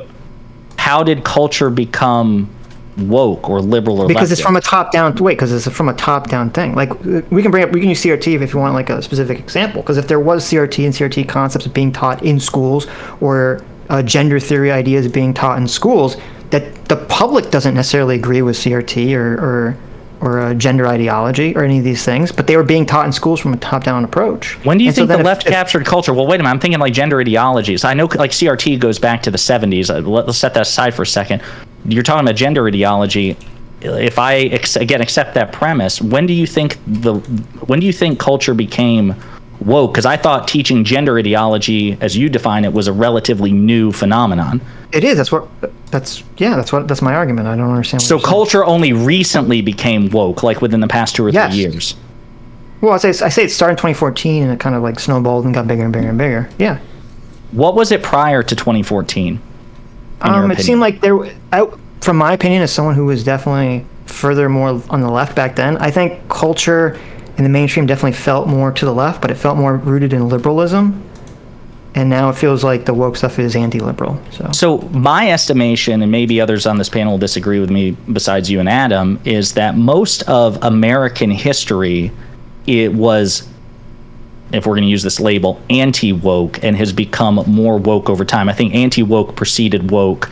Okay, so like you talk about 2014, I remember when the Dixie Chicks bitched about President Trump or President Bush and got eliminated overnight in terms of their radio outreach. That wasn't they criticized a conservative president at a time when it seemed like conservative ideology was dominant in the culture, and they were canceled as a result. We can go back to the 80s under Reagan. Wait, that's a good example, because I think in those days it seemed like things, and I think kind of going back to that, but I think in those days things were kind of neutral. So you had kind of both sides. So you had the Dixie Chicks come out and they said what they said, and they kind of got canceled because they were like country, because they were like country music. So it's like that's like their audience. It's kind of like that's why they should have been canceled. Am I right? It's kind of like Bud Light now, essentially being canceled by conservatives and their drinker. But even back then, I mean, you had Kanye come out and say George Bush doesn't care about black people. You had even like the Duke lacrosse thing, which was like hyper wokeness, kind of like breaching its head for the first time publicly from an institution. And yet, like those narratives, I mean, you can't say the Duke lacrosse thing existed in a strictly, anti-woke conservative ecosystem. What do you think about like House Republicans renaming French fries Freedom Fries? Wait! Before we change subject, you agree like the Duke lacrosse thing would be a counterexample of it being like conservative. I'll be honest with you. I remember the Kanye thing because it was after Hurricane Katrina, and he was like looking at the camera, and Mike Myers was like, "What the hell?" I do remember that, but I do not remember. I don't even know what the hell. like the lacrosse team at Duke University, or is that a guy's They name? were accused. The Duke lacrosse. It was like this massive scandal.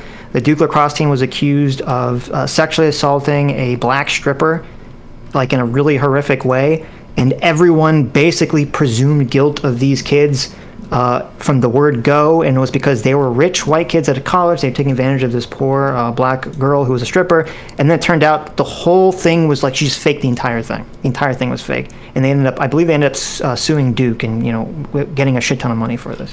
Do you know what her name was? Not off the top of my head. People are saying her name was Destiny. That's hilarious. Is it really? That'd be funny if it was. A few people in chat said it. I don't know if it's turned Yeah, up. I don't remember that, but okay, I will concede that there were obviously even then examples of perhaps the reverse. But are there? I don't follow much It was culture war Crystal. stuff now. You're Well, hang free, on. Destiny. It's Crystal Magnum was her name. Oh, Crystal Magnum. Jesus. No. Yeah, but are there not examples even now in 2023 of anti-woke victories in culture as well? So like But we talked about Bud Light, yeah. Sure. Well, actually, that's a good example too, because Ron DeSantis is threatening to sue Anheuser-Busch Right. for suffering the market consequences of a boycott that he encouraged. So fucking bizarre. You want to talk about? I mean, Pisco's a It's lawyer here. I know ridiculous, yes. it wouldn't be legally entrapment, but like setting him up to fail and then punishing them for the consequences. So here's where I'm confused. Help me out here. If even today in 2023, Yeah. we've got examples of woke success and anti-woke success, and then that was the case as well 10, 15 years ago, maybe the culture war or the culture situation is a bit more diverse than some people would believe. Like, Okay, it's so not, right. I understand what you're saying. So okay, Yeah. my position is not that culture for the last 200 years has been woke, and finally now the Republican Party has woken up to fight back against the socialists. That's not my argument. My argument was from 2014 things started seeming to become pretty woke, and it kind of got bigger and bigger and bigger, especially in colleges and other institutions. And then the Republicans and the right started pushing back on it recently, and they've been doing it through government. That's all I meant, and that's all I said. okay. Do you but disagree with that framing? I would need it, because I'll be honest with you, culture war stuff is not my wheelhouse. I would need to go back and seriously think about the time frame that you're offering. It's But an I all have nothing to hands on deck contradict thing. you. I mean, Yeah. they do it through government, they do it through media, they do it through convincing people, they do it through all sorts of things. And so I don't know. I just don't. I think it's They a little don't control simplistic the to New say- York Times, obviously, Pisco. You understand Yeah, well, that. they don't use the methods that are outside of their control. So you observing that is just saying that they don't They use control the the things they Daily don't Wire. control. Well, It's like, a little so- tautological. The thing that kind of I think both kind of changed me and Adam's position on this and kind of woke us up from our left wing bubble for most of our lives was the fact You are that woke. there you go. Well, no, it's because like you, we viewed the right as being the moral majority, right? The Republican Christians that were trying to stamp down on free speech and free expression, first mistake. and like trying to prevent people from talking about things and talking about free expression. And so when we started to see the left during that 2014, it was pretty jarring to us. Okay? Right. It was Like, jarring to what me is too. Listen, happening? you would be surprised when I was in school. I actually lost a few friends because I was vocal about that I didn't like. I don't know if you guys remember ACLU? they were going after some guy with like no, don't like Jews? I like the ACLU.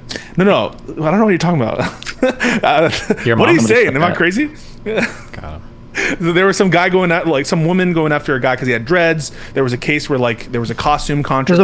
a white guy with dreads. What- I remember talking about. Yeah. Yeah. All those incidents were situations in which I think a lot of you guys would be surprised, but younger Pisco, college age Pisco, Had was dreads? like very much. I didn't have dreads though.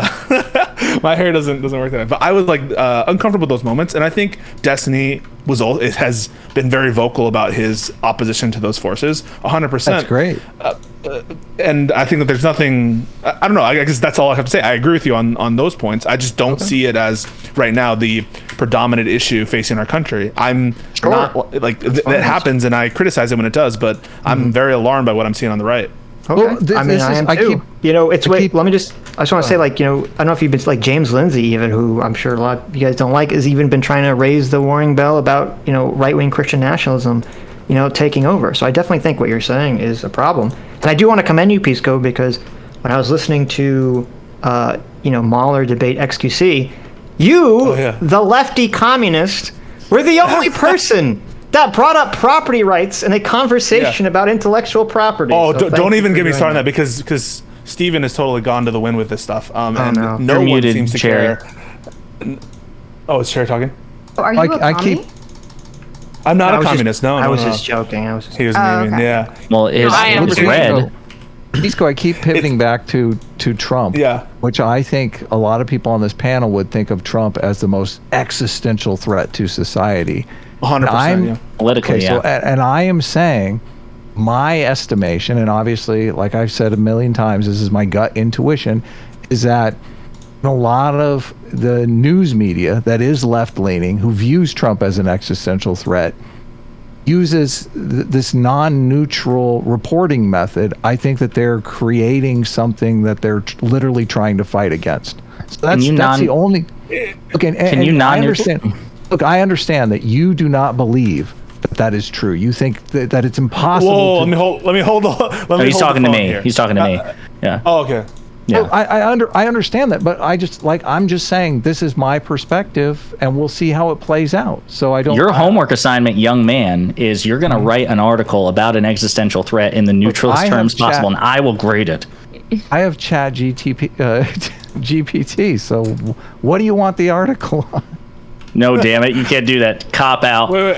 I want to address Adam because I think that. Listen, I've listened to the Rachel Maddow and the who's that other MSNBC contributor that everyone is. Chris Hayes, Mehdi Hassan. Mehdi Hassan, yeah, and good. We recently covered them, and Sitch looked up some metrics on it that MSNBC was worse than Fox News. So I mean, in what? It was according to NewsGuard. They're worse. Worse than lower- what? How? What? They had a lower Just rating worse. under NewsGuard.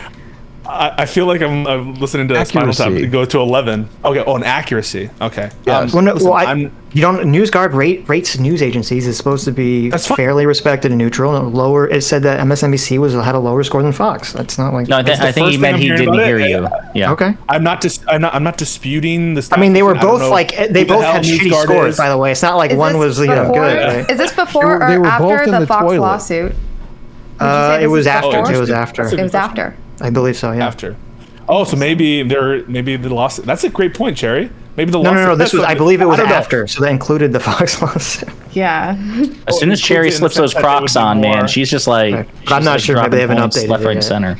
Well, listen, I am not disputing the stats that you're bringing up because I don't know about them, and so I'm not here to tell you that MSNBC is better, more accurate, less biased, more biased, any of that stuff. All I'm trying to say is I hear Adam when he says, if you think of something as an existential threat, surely you're willing to do X, and it's kind of an intuitive argument that people I've heard. I know he's brought up by me and ruminate a lot, but Rob Noor brings this up a lot. If you think that Donald Trump is an existential threat, wouldn't you, if you're the DOJ or FBI, wouldn't you be putting your thumb on the scale to prevent him from coming up?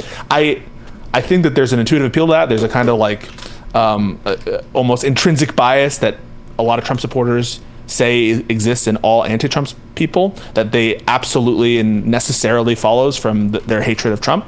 I would just be careful about how much you let that argument Neutrally carry you. reporting is not cheating. I'm not asking people to lie. No, I know you're not, but like it sounds like the standard if that articles that you're well, I guess we back away from the specific articles, but in any given situation, I just ask you to like think a little bit about what the standard is that you're applying and how it would look like if everyone followed it.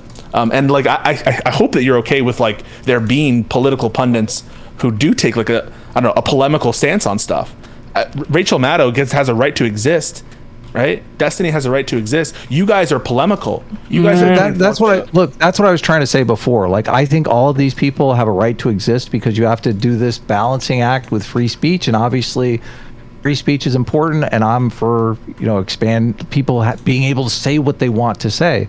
I am just saying that a lot of those people who are talking about how Trump is an existential threat and that we're teetering on the edge of fascism, those are the people who I think are ironically creating a lot of the problem. Bro, come on, who's creating more of the problem? Trump or these media people? Trump is. I mean, aren't you guys... I'm going to push you on this. You guys must support these indictments, right? Yes.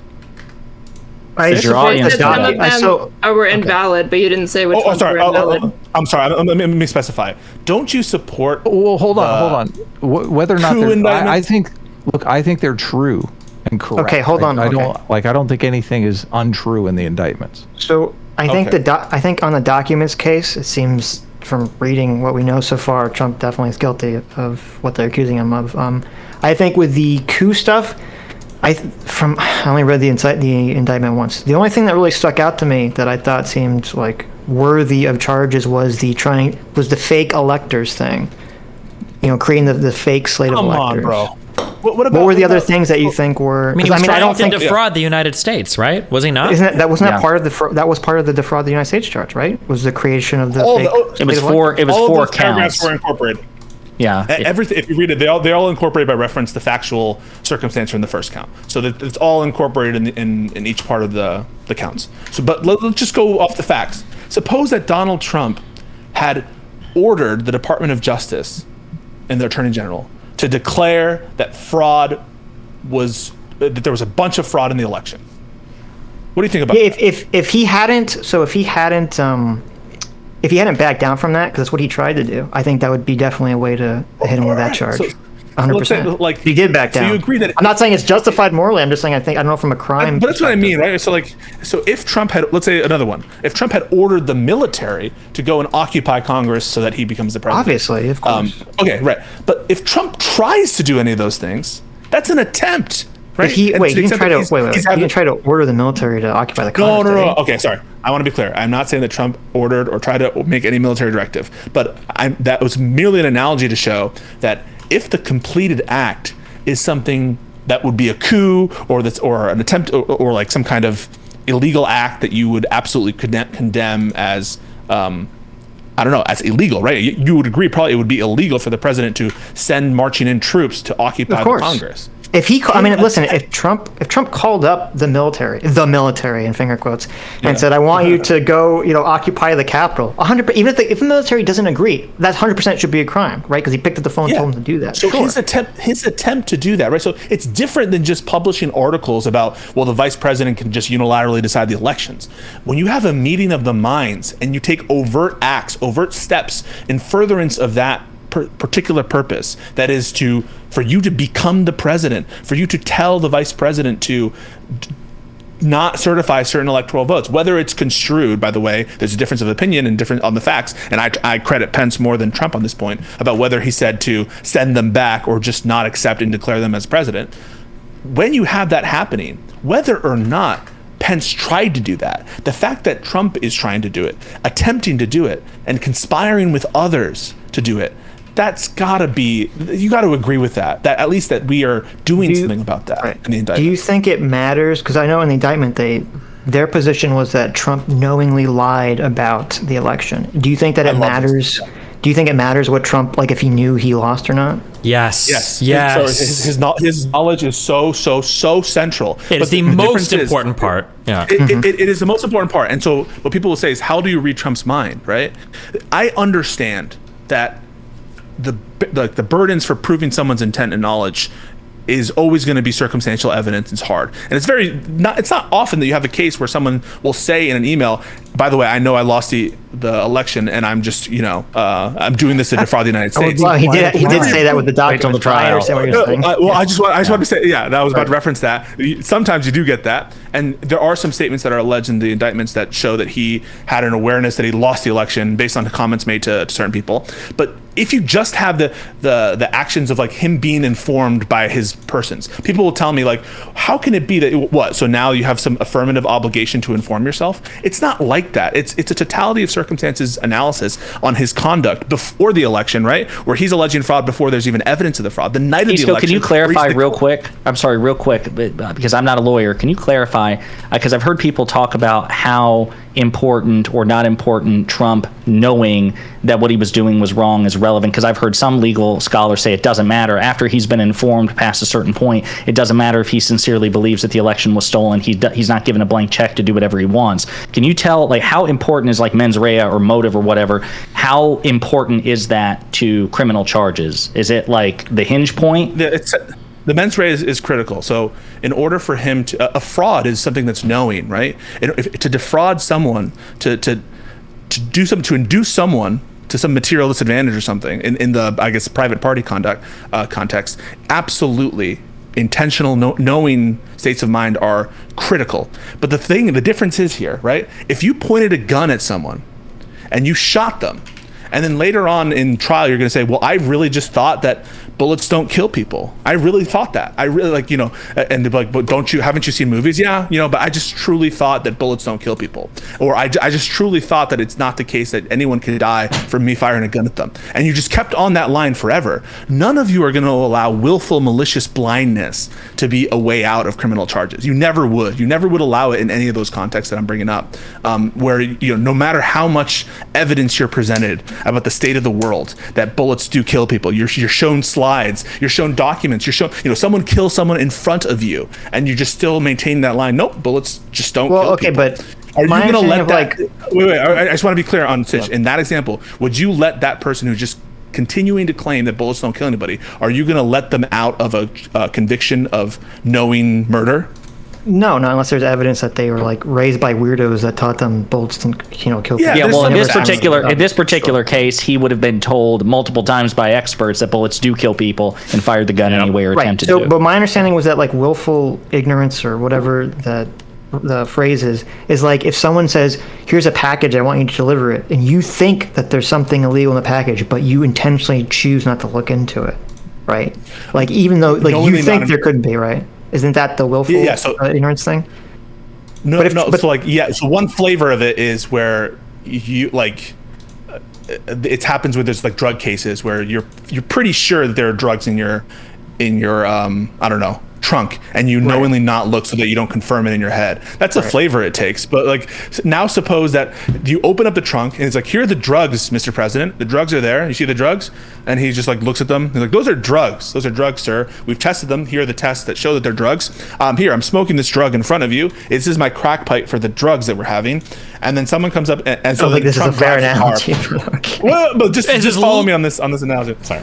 Go ahead, Destiny. Sorry. No, Stephen, go. I was going to say this is like literally the level of, because if you read the indictment, it's literally saying that every single person told him there was no election fraud. There was no election fraud. There was no reason for Donald Trump to actually believe that there was an election fraud. And Donald Trump exhausted his legal recourse for election fraud. And I think all of us in here agree, as much as we hate it, he did have the right to ask Congress to certify their 100%. vote. He did have the right to even make phone calls and ask about other things. Individual states arguably had the right to sue, but they didn't have standing for it, right?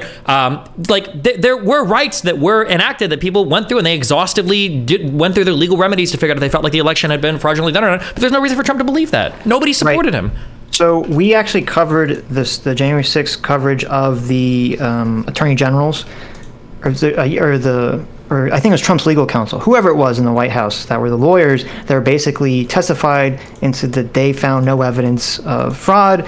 We covered Bill Barr saying this to Trump, that there was no evidence of fraud. Bill Barr also said he thought Trump was unmoored from reality, which may help hurt the argument. Bill Barr, the guy that the New Yorker wrote a profile piece on like 5 years ago saying the sword and shield of Donald Trump, by the way. Yeah, no, listen, I agree 100%. I know everyone, and he did, now unfortunately, he did have Sidney Powell and Flynn and Giuliani basically feeding him what he wanted to hear, but most of the people around him were saying that there was no evidence of fraud. I understand all that. We've talked about all this stuff. If I saw like compelling evidence to me that Donald Trump knew that he did not win the election and didn't care, then I would agree, then yes, charge him with all of these things. I just don't know if I've seen that specific piece of evidence. You're letting him do, like the drug example that I'm giving you, you're saying that person shouldn't be charged with. Well, no, so when I read the indictment, it seemed like what they were saying was, all these people told Trump that there was no election fraud, therefore he knew that there was an election fraud, as opposed to, well, he should have maybe known that there was an election fraud, or that he wasn't deluding himself. But especially when you have someone like Trump, I mean, if all the people they're going to believe are going to believe whatever the fuck they want, that seems to be, that's kind of like Donald Trump's MO. No. So I disagree with the notion that Trump is like, I think people overstate the extent to his derangement in like clinical terms. Mm-hmm. I don't think that he's like, he doesn't take in like stimuli. He takes in stimuli. He is not like. Do you agree with that? Right? Like he's not just. I don't know the answer to that question. Come on. I take in stimuli better than anybody. Believe me. But like, so he's absolutely like aware of things. He's aware of things. He can see things. He can perceive light. Yes, and he can perceive the world. And right? Air and he's oxygen. conscious. He is a conscious entity. Yeah. But like, so let's take this set of facts. Before the election, he is. I don't even need it. You know what I'm going to say before the election. Wait. If you said that there was something, I don't remember reading this indictment. You said that there was some comments he made that seemed to be that he understood he lost. Like if you showed somebody, He told Pence that you're too honest when Pence refused to delay the certification. He was told by the chairman of the Joint Chiefs of Staff, Mark Milley, about a potential foreign affairs issue, and Trump said, "Yeah, let's not do it. Let's just leave it for the other guy, Biden." You know, so he said things which indicated that he lost. There was an aide to the White House Chief of Staff, Mark Meadows, who testified under oath during the January 6th committee that he told that he said in front of her that, "Yeah, I can't believe we got lost to this motherfucker," or something like that in reference to President Biden. So those statements do exist. I just want to say those statements do exist. But there are people you can take your logic there, right? Or not your specific logic, but that logic that I'm criticizing, which is, well, just because he said it doesn't mean he believes it, right? Or perhaps he believed it at the time and then started to believe something else. Well, okay, we can say that's not my logic because you could. I'm not saying it's true. That's why I caveated. But if you take this ultimate maximalist view of, well, in order to prove knowledge, you need a smoking gun. I don't know why you would be like satisfied with well, he said he lost, because he could say he lost, but it could be a play that he's working on. He could say he lost, but he could be saying the opposite. I don't think that's a fair characterization of someone who's an expert told him he lost versus, he said it himself that he lost. We're trying to discern what's in his mind. I don't know how you can make this comparison. When by the way, sidebar. When you guys are done with this, I have a question for Adam and Sitch. I can't to this guy. I mean, he's literally saying. All right, touche. There you go. On the loophole, Adam. I don't know that it's a. He's saying saying it's a verbatim quote of what I'm saying. That's a point in his favor. I don't know that I represented that quote verbatim, but I did. It is true. No, it's true. Yeah, he said, "I can't believe we lost to this guy." Yeah. Wow, you try to pull it fast. But are you? The thing is, as with all knowledge and mental states, it's always totality of circumstances. Let me take you to election night. We all know the buildup. On election night itself, he says, "This is a fraud." He declares that there's fraud on election night before he has any possible way to know about the fraud or that he's alleging in these different various places. Where are we going with all this stuff? None of us support Trump. I was like, I'm going to ask a question to test that when you guys are done. What would I need to show you? What would I need to show you to show that he clearly is just completely unhinged? Trump went out there and on the election night and said the election is fraudulent or whatever, he said. Yeah. And there were Trump voters that believed it before the results even came in. What was going on in their mind? Were they just lying to themselves? Yeah, well, he had spent months before the election, during the election, and in the aftermath, priming them to believe that in the first place. He did it in 2016 when they asked, he didn't believe it himself. That's the issue. No, because he had access to different information than a voter does. You're more likely to trust the president of the United States than a random dipshit on the street. Donald Trump should know better. We might not expect a random voter to know better. Well, wait. I would agree with you. He should know better. But if the legal requirement is just he should know better, then I would agree. Then you have him. But if it's not that he should know better, how does he know that there's? How does he know there's fraud? How does he know that there's? First of all, we don't even know who's going to win on election night. We don't know who's winning. We don't know. How do you know that he won in 2016? Oh, he doesn't. Well, no, but I just want to stay on this point. Listen, he doesn't know. I don't find Trump a trustworthy fucking person. I brought up all these points before when arguing with the pro-Trump people in our community, or when people come onto our show, that yes, he said the exact same. He said, the election was fraudulent in 2016, and then he won, and suddenly it wasn't. I guess, here's the question. The question is, we're trying to prove in a court case, I think it's a little bit different. No, yes, we agree. But here's the question then. Do you need him to say, "I knowingly lied," or is there any other way we can assess his mental state? And if there is, what would those what would those ways be? Destructive brain scan. Okay. Bro, come on. Don't mean. No, he's memeing. But let Sitch answer. I'm curious. I'm thinking. I'm trying to think of what I would consider powerful evidence that Trump knowingly was lying. That wasn't just him saying it to someone else. Because obviously, I would accept that if he admitted that. But outside of that, I don't know. I'd have to. Well, come on. Wait, this is really important. There must. Wait, you understand that in almost every single court case ever, even when you're talking about first-degree murder, assessing mens rea is almost never the person stating they did it, right? First-degree murder cases don't hinge on a text message where the guy's like, "I'm going to go intentionally and knowingly murder this person." That's not how that works, right? We don't assess mental states that way. Well, no. So so if you view this in terms of a self-defense case, it all hinges on whether you think the person had a reasonable belief that they were defending their life, right? Well, that's a standard that. No, wait. That's a great question. Do you believe that Rittenhouse was defending his life? Of course. Why? He never stated that at any point in the altercation. Right, I'm shooting this person to defend my life, right? I would say that him running away from the people would be a good indication of all what he was trying to do. He was trying to get away from all of them. Okay, do you think that Donald Trump asking every single person he could in his administration if there was voter fraud and then them saying no might be an indication that he did try to figure out if there was voter fraud, realized there wasn't, and then acted opposite to that anyway? Yeah, of course that can be indication for. I'm not denying it isn't. I'm just saying I don't know for overwhelming criminal charges if it's enough. Okay, now here's my question. Okay, wait. I gotta ask this. I'm just curious. You all said that, if I understand it correctly, that one of your political theses, one of like your goals is to try to like unite the right and the left and maybe like look at things from an empathetic perspective, do some healing and bridge building. I'm curious. If Trump is indicted or convicted, do you support President Biden pardoning him? The fact that you're even hesitating is... I don't even know. I never even thought about that. Okay, all right.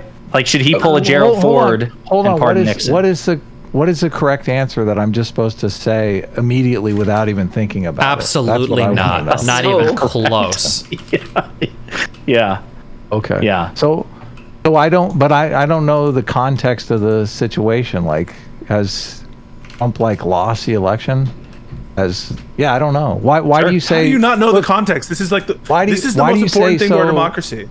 No. Why do you say so? Whether Trump won or not. Why do you say so quickly that you shouldn't pardon him? Because these are insanely serious crimes. He's running for president again, and it would just be one of the most unbelievably defiant things you could do in the face of the law for any citizen. Hold on a second. I don't think Biden would pardon him without some sort of concession, like you stop running for president, like you're never going to be president. Can't be. That's not legally binding. No fucking way. Even hold on, ignoring legally binding politically and for the spirit of the United States, the idea that you would make conditional forgiveness of criminal charges, so if you just promise, please, you won't run for president, that would be an unbelievable condition, right? Right. So the reason I'm admitting that. So wait, the reason I wasn't going to give you a blanket no, he shouldn't pardon us, because you're asking this hypothetical, and I'm just thinking I don't know what the outcome of that action would be. Obviously, everyone here would say, well, if it had a better outcome down the road, that's what we'd be in favor of. You just don't think it will have a better outcome, and I don't know the answer to that question. Oh no, you can also have a principled.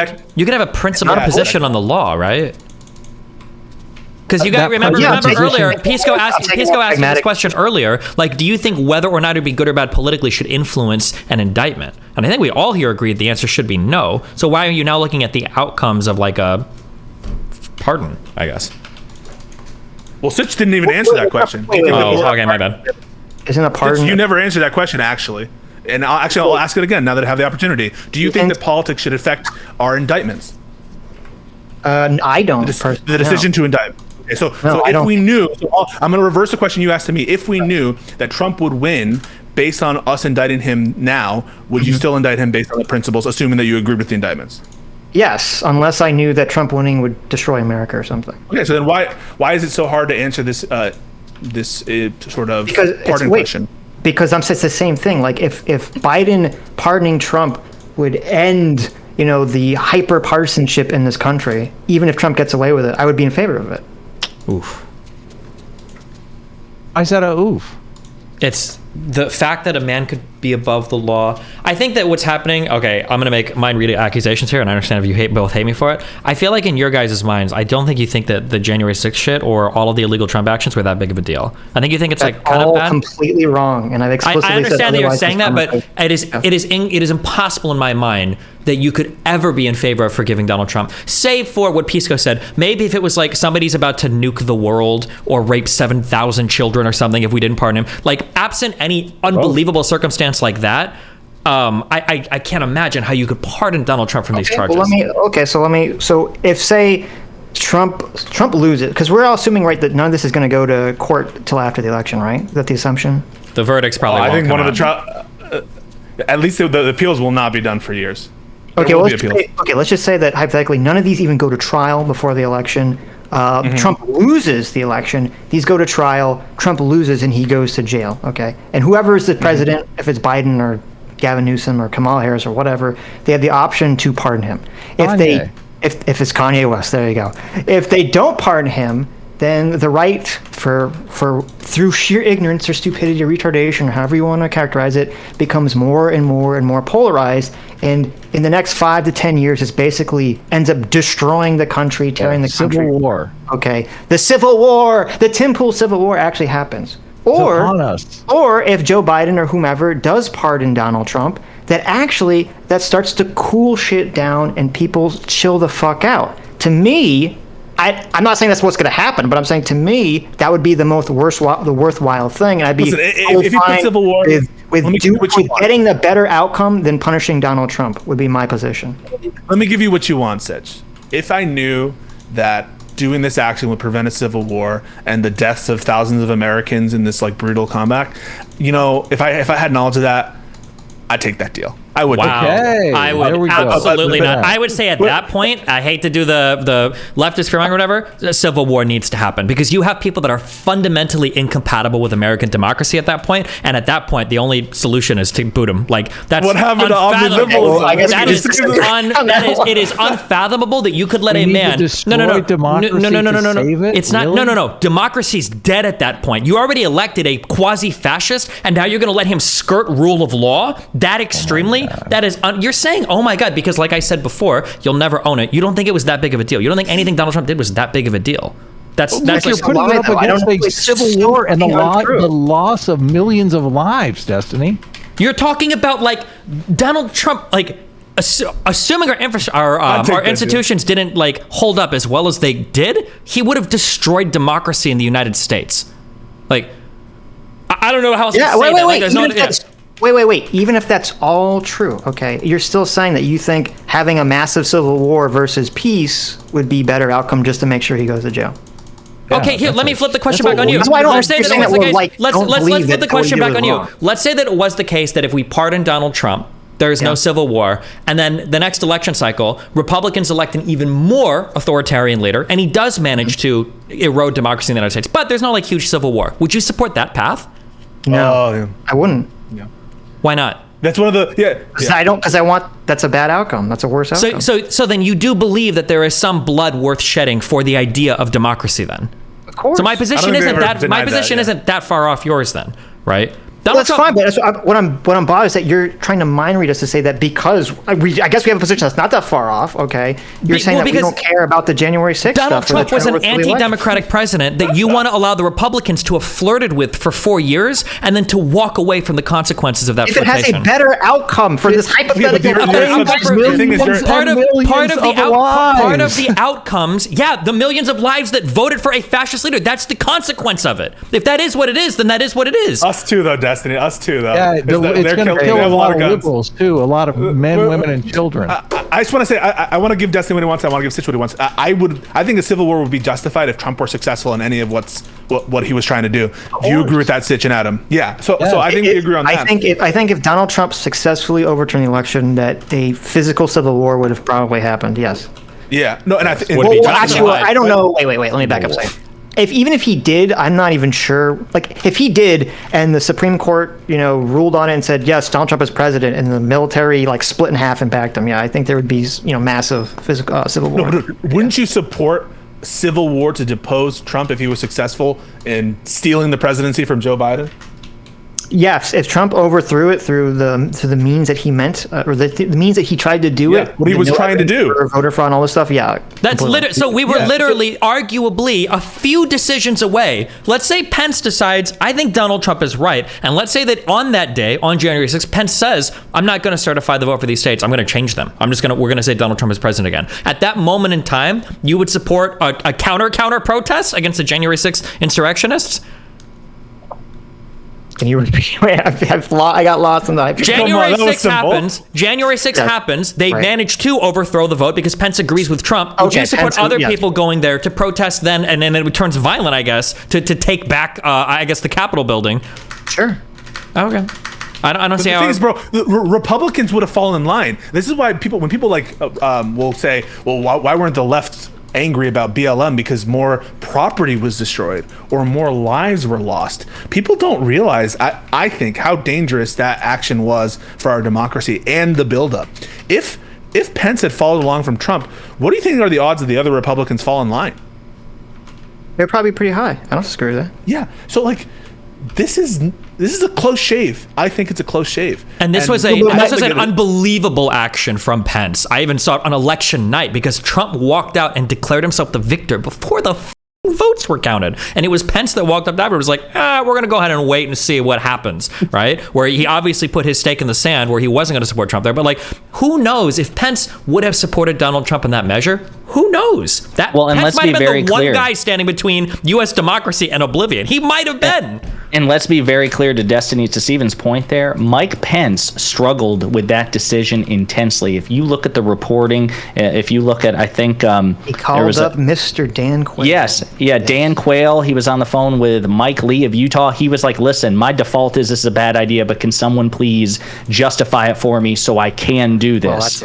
Well, that's like no, I'm paraphrasing him. He doesn't waver on it now. He spoke on it recently. Sure. Saying that well, he absolutely doesn't have the right to do it, but he doesn't pull back his support for Trump. He refuses to say that he won't support Trump. So he doesn't say that he'll support Trump as a vote, but he refuses to do Which is bananas. Bill Barr says the same thing, folks. Bill Barr says the same thing. Well, like we all agree here, Sitch and Adam. You all agree, I hope, and I think I heard from Sitch. I don't know if I heard from Adam that a civil war would be justified to fight against Trump if he were successful. We all know he was trying to do that. Pence knows intimately he was trying to do that because he was pressuring Pence, and yet all of these Republicans are willing to support this guy for something that you all consider would be Civil War worthy.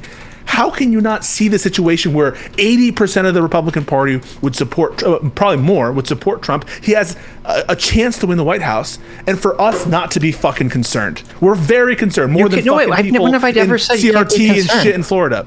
I literally said that you have a justifiable but like you're reason mad to about be the concerned. media's coverage. You're like mad like a New York, or not anymore, but like you're mad. How do you wait, Pisco? Wait, stop, Pisco. Ooh. You're like Jekyll and Hyde here. You're so weird. You're like, oh, I'm so calm. I'm so understanding. I'm sorry, and then you get to one point and like the switch flips and you become bad faith as it's like, what the hell? Like, what is happening here? It's so bizarre. Absolutely true. Is these like your secret thoughts you're holding back the whole conversation? Or like, what the fuck happened? He's got piscophrenia, okay? Yeah, like you're like earlier in the conversation, you're like, it's totally fine if you guys want to do culture war stuff. Oh my god, you can't believe about CRT in Florida. I can have my opinion on your culture war stuff too. You can't, but then don't say it's fine for us to do it because you don't actually believe that.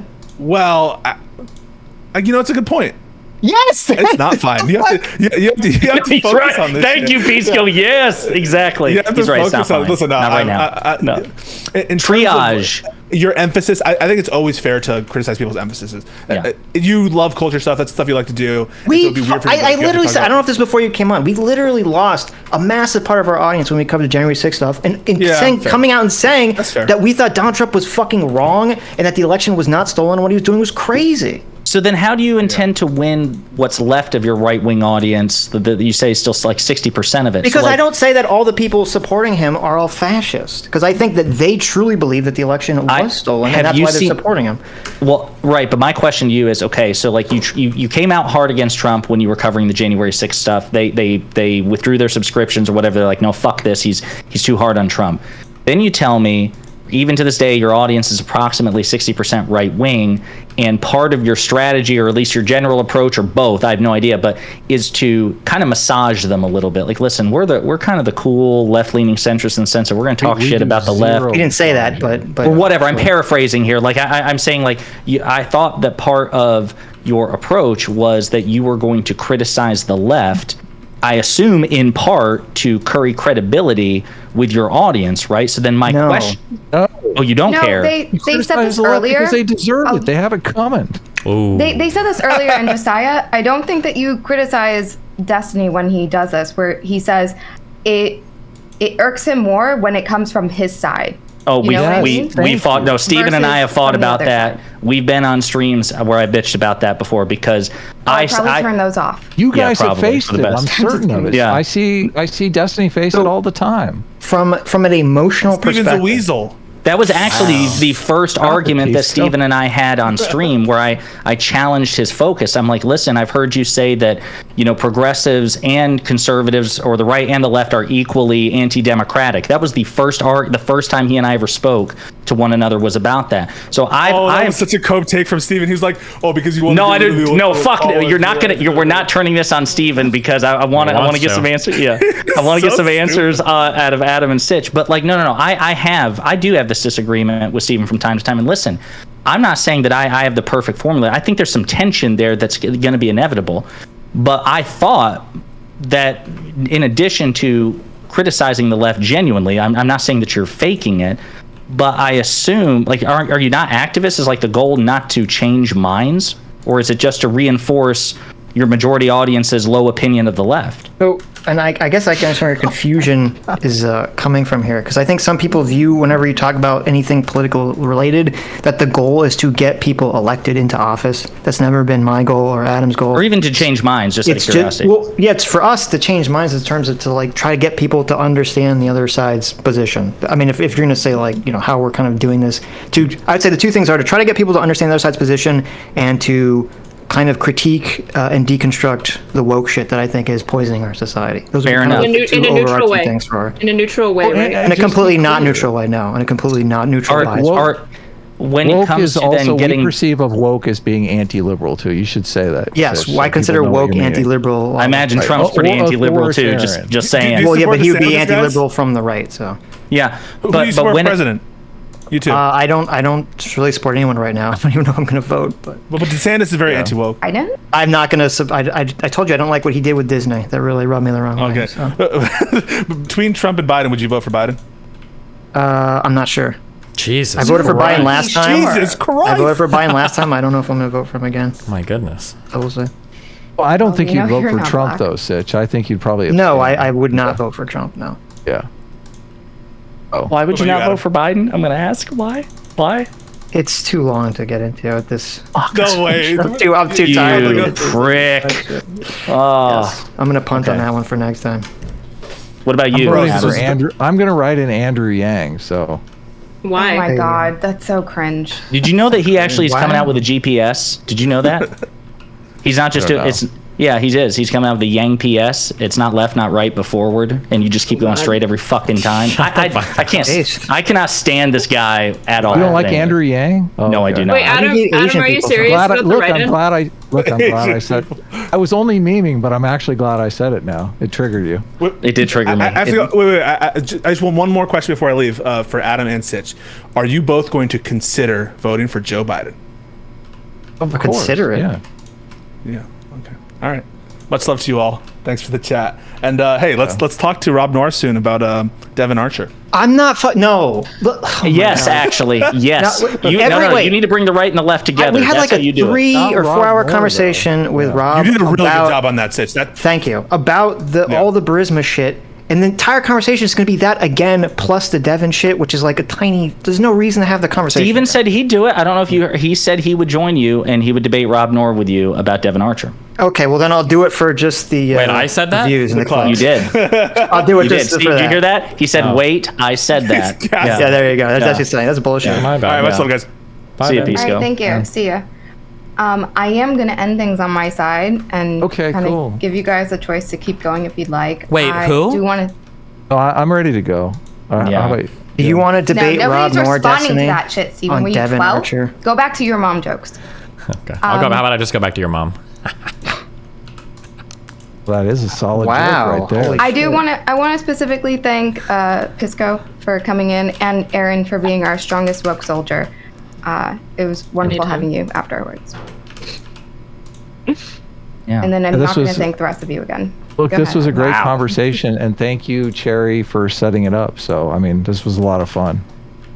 Yeah, all of you made this very stressful. I went back and forth with who would be on this panel because everyone's like, oh no, I'm going to agree with him. Oh no, we basically agree on everything. Oh no, we agree. All of you, even Josiah, thought that he agrees with both of you on all of this stuff. So it's Yeah. On the really tweet, great yeah. panel. On the tweet Fence-sitter. stuff, yeah. I know. Thank you.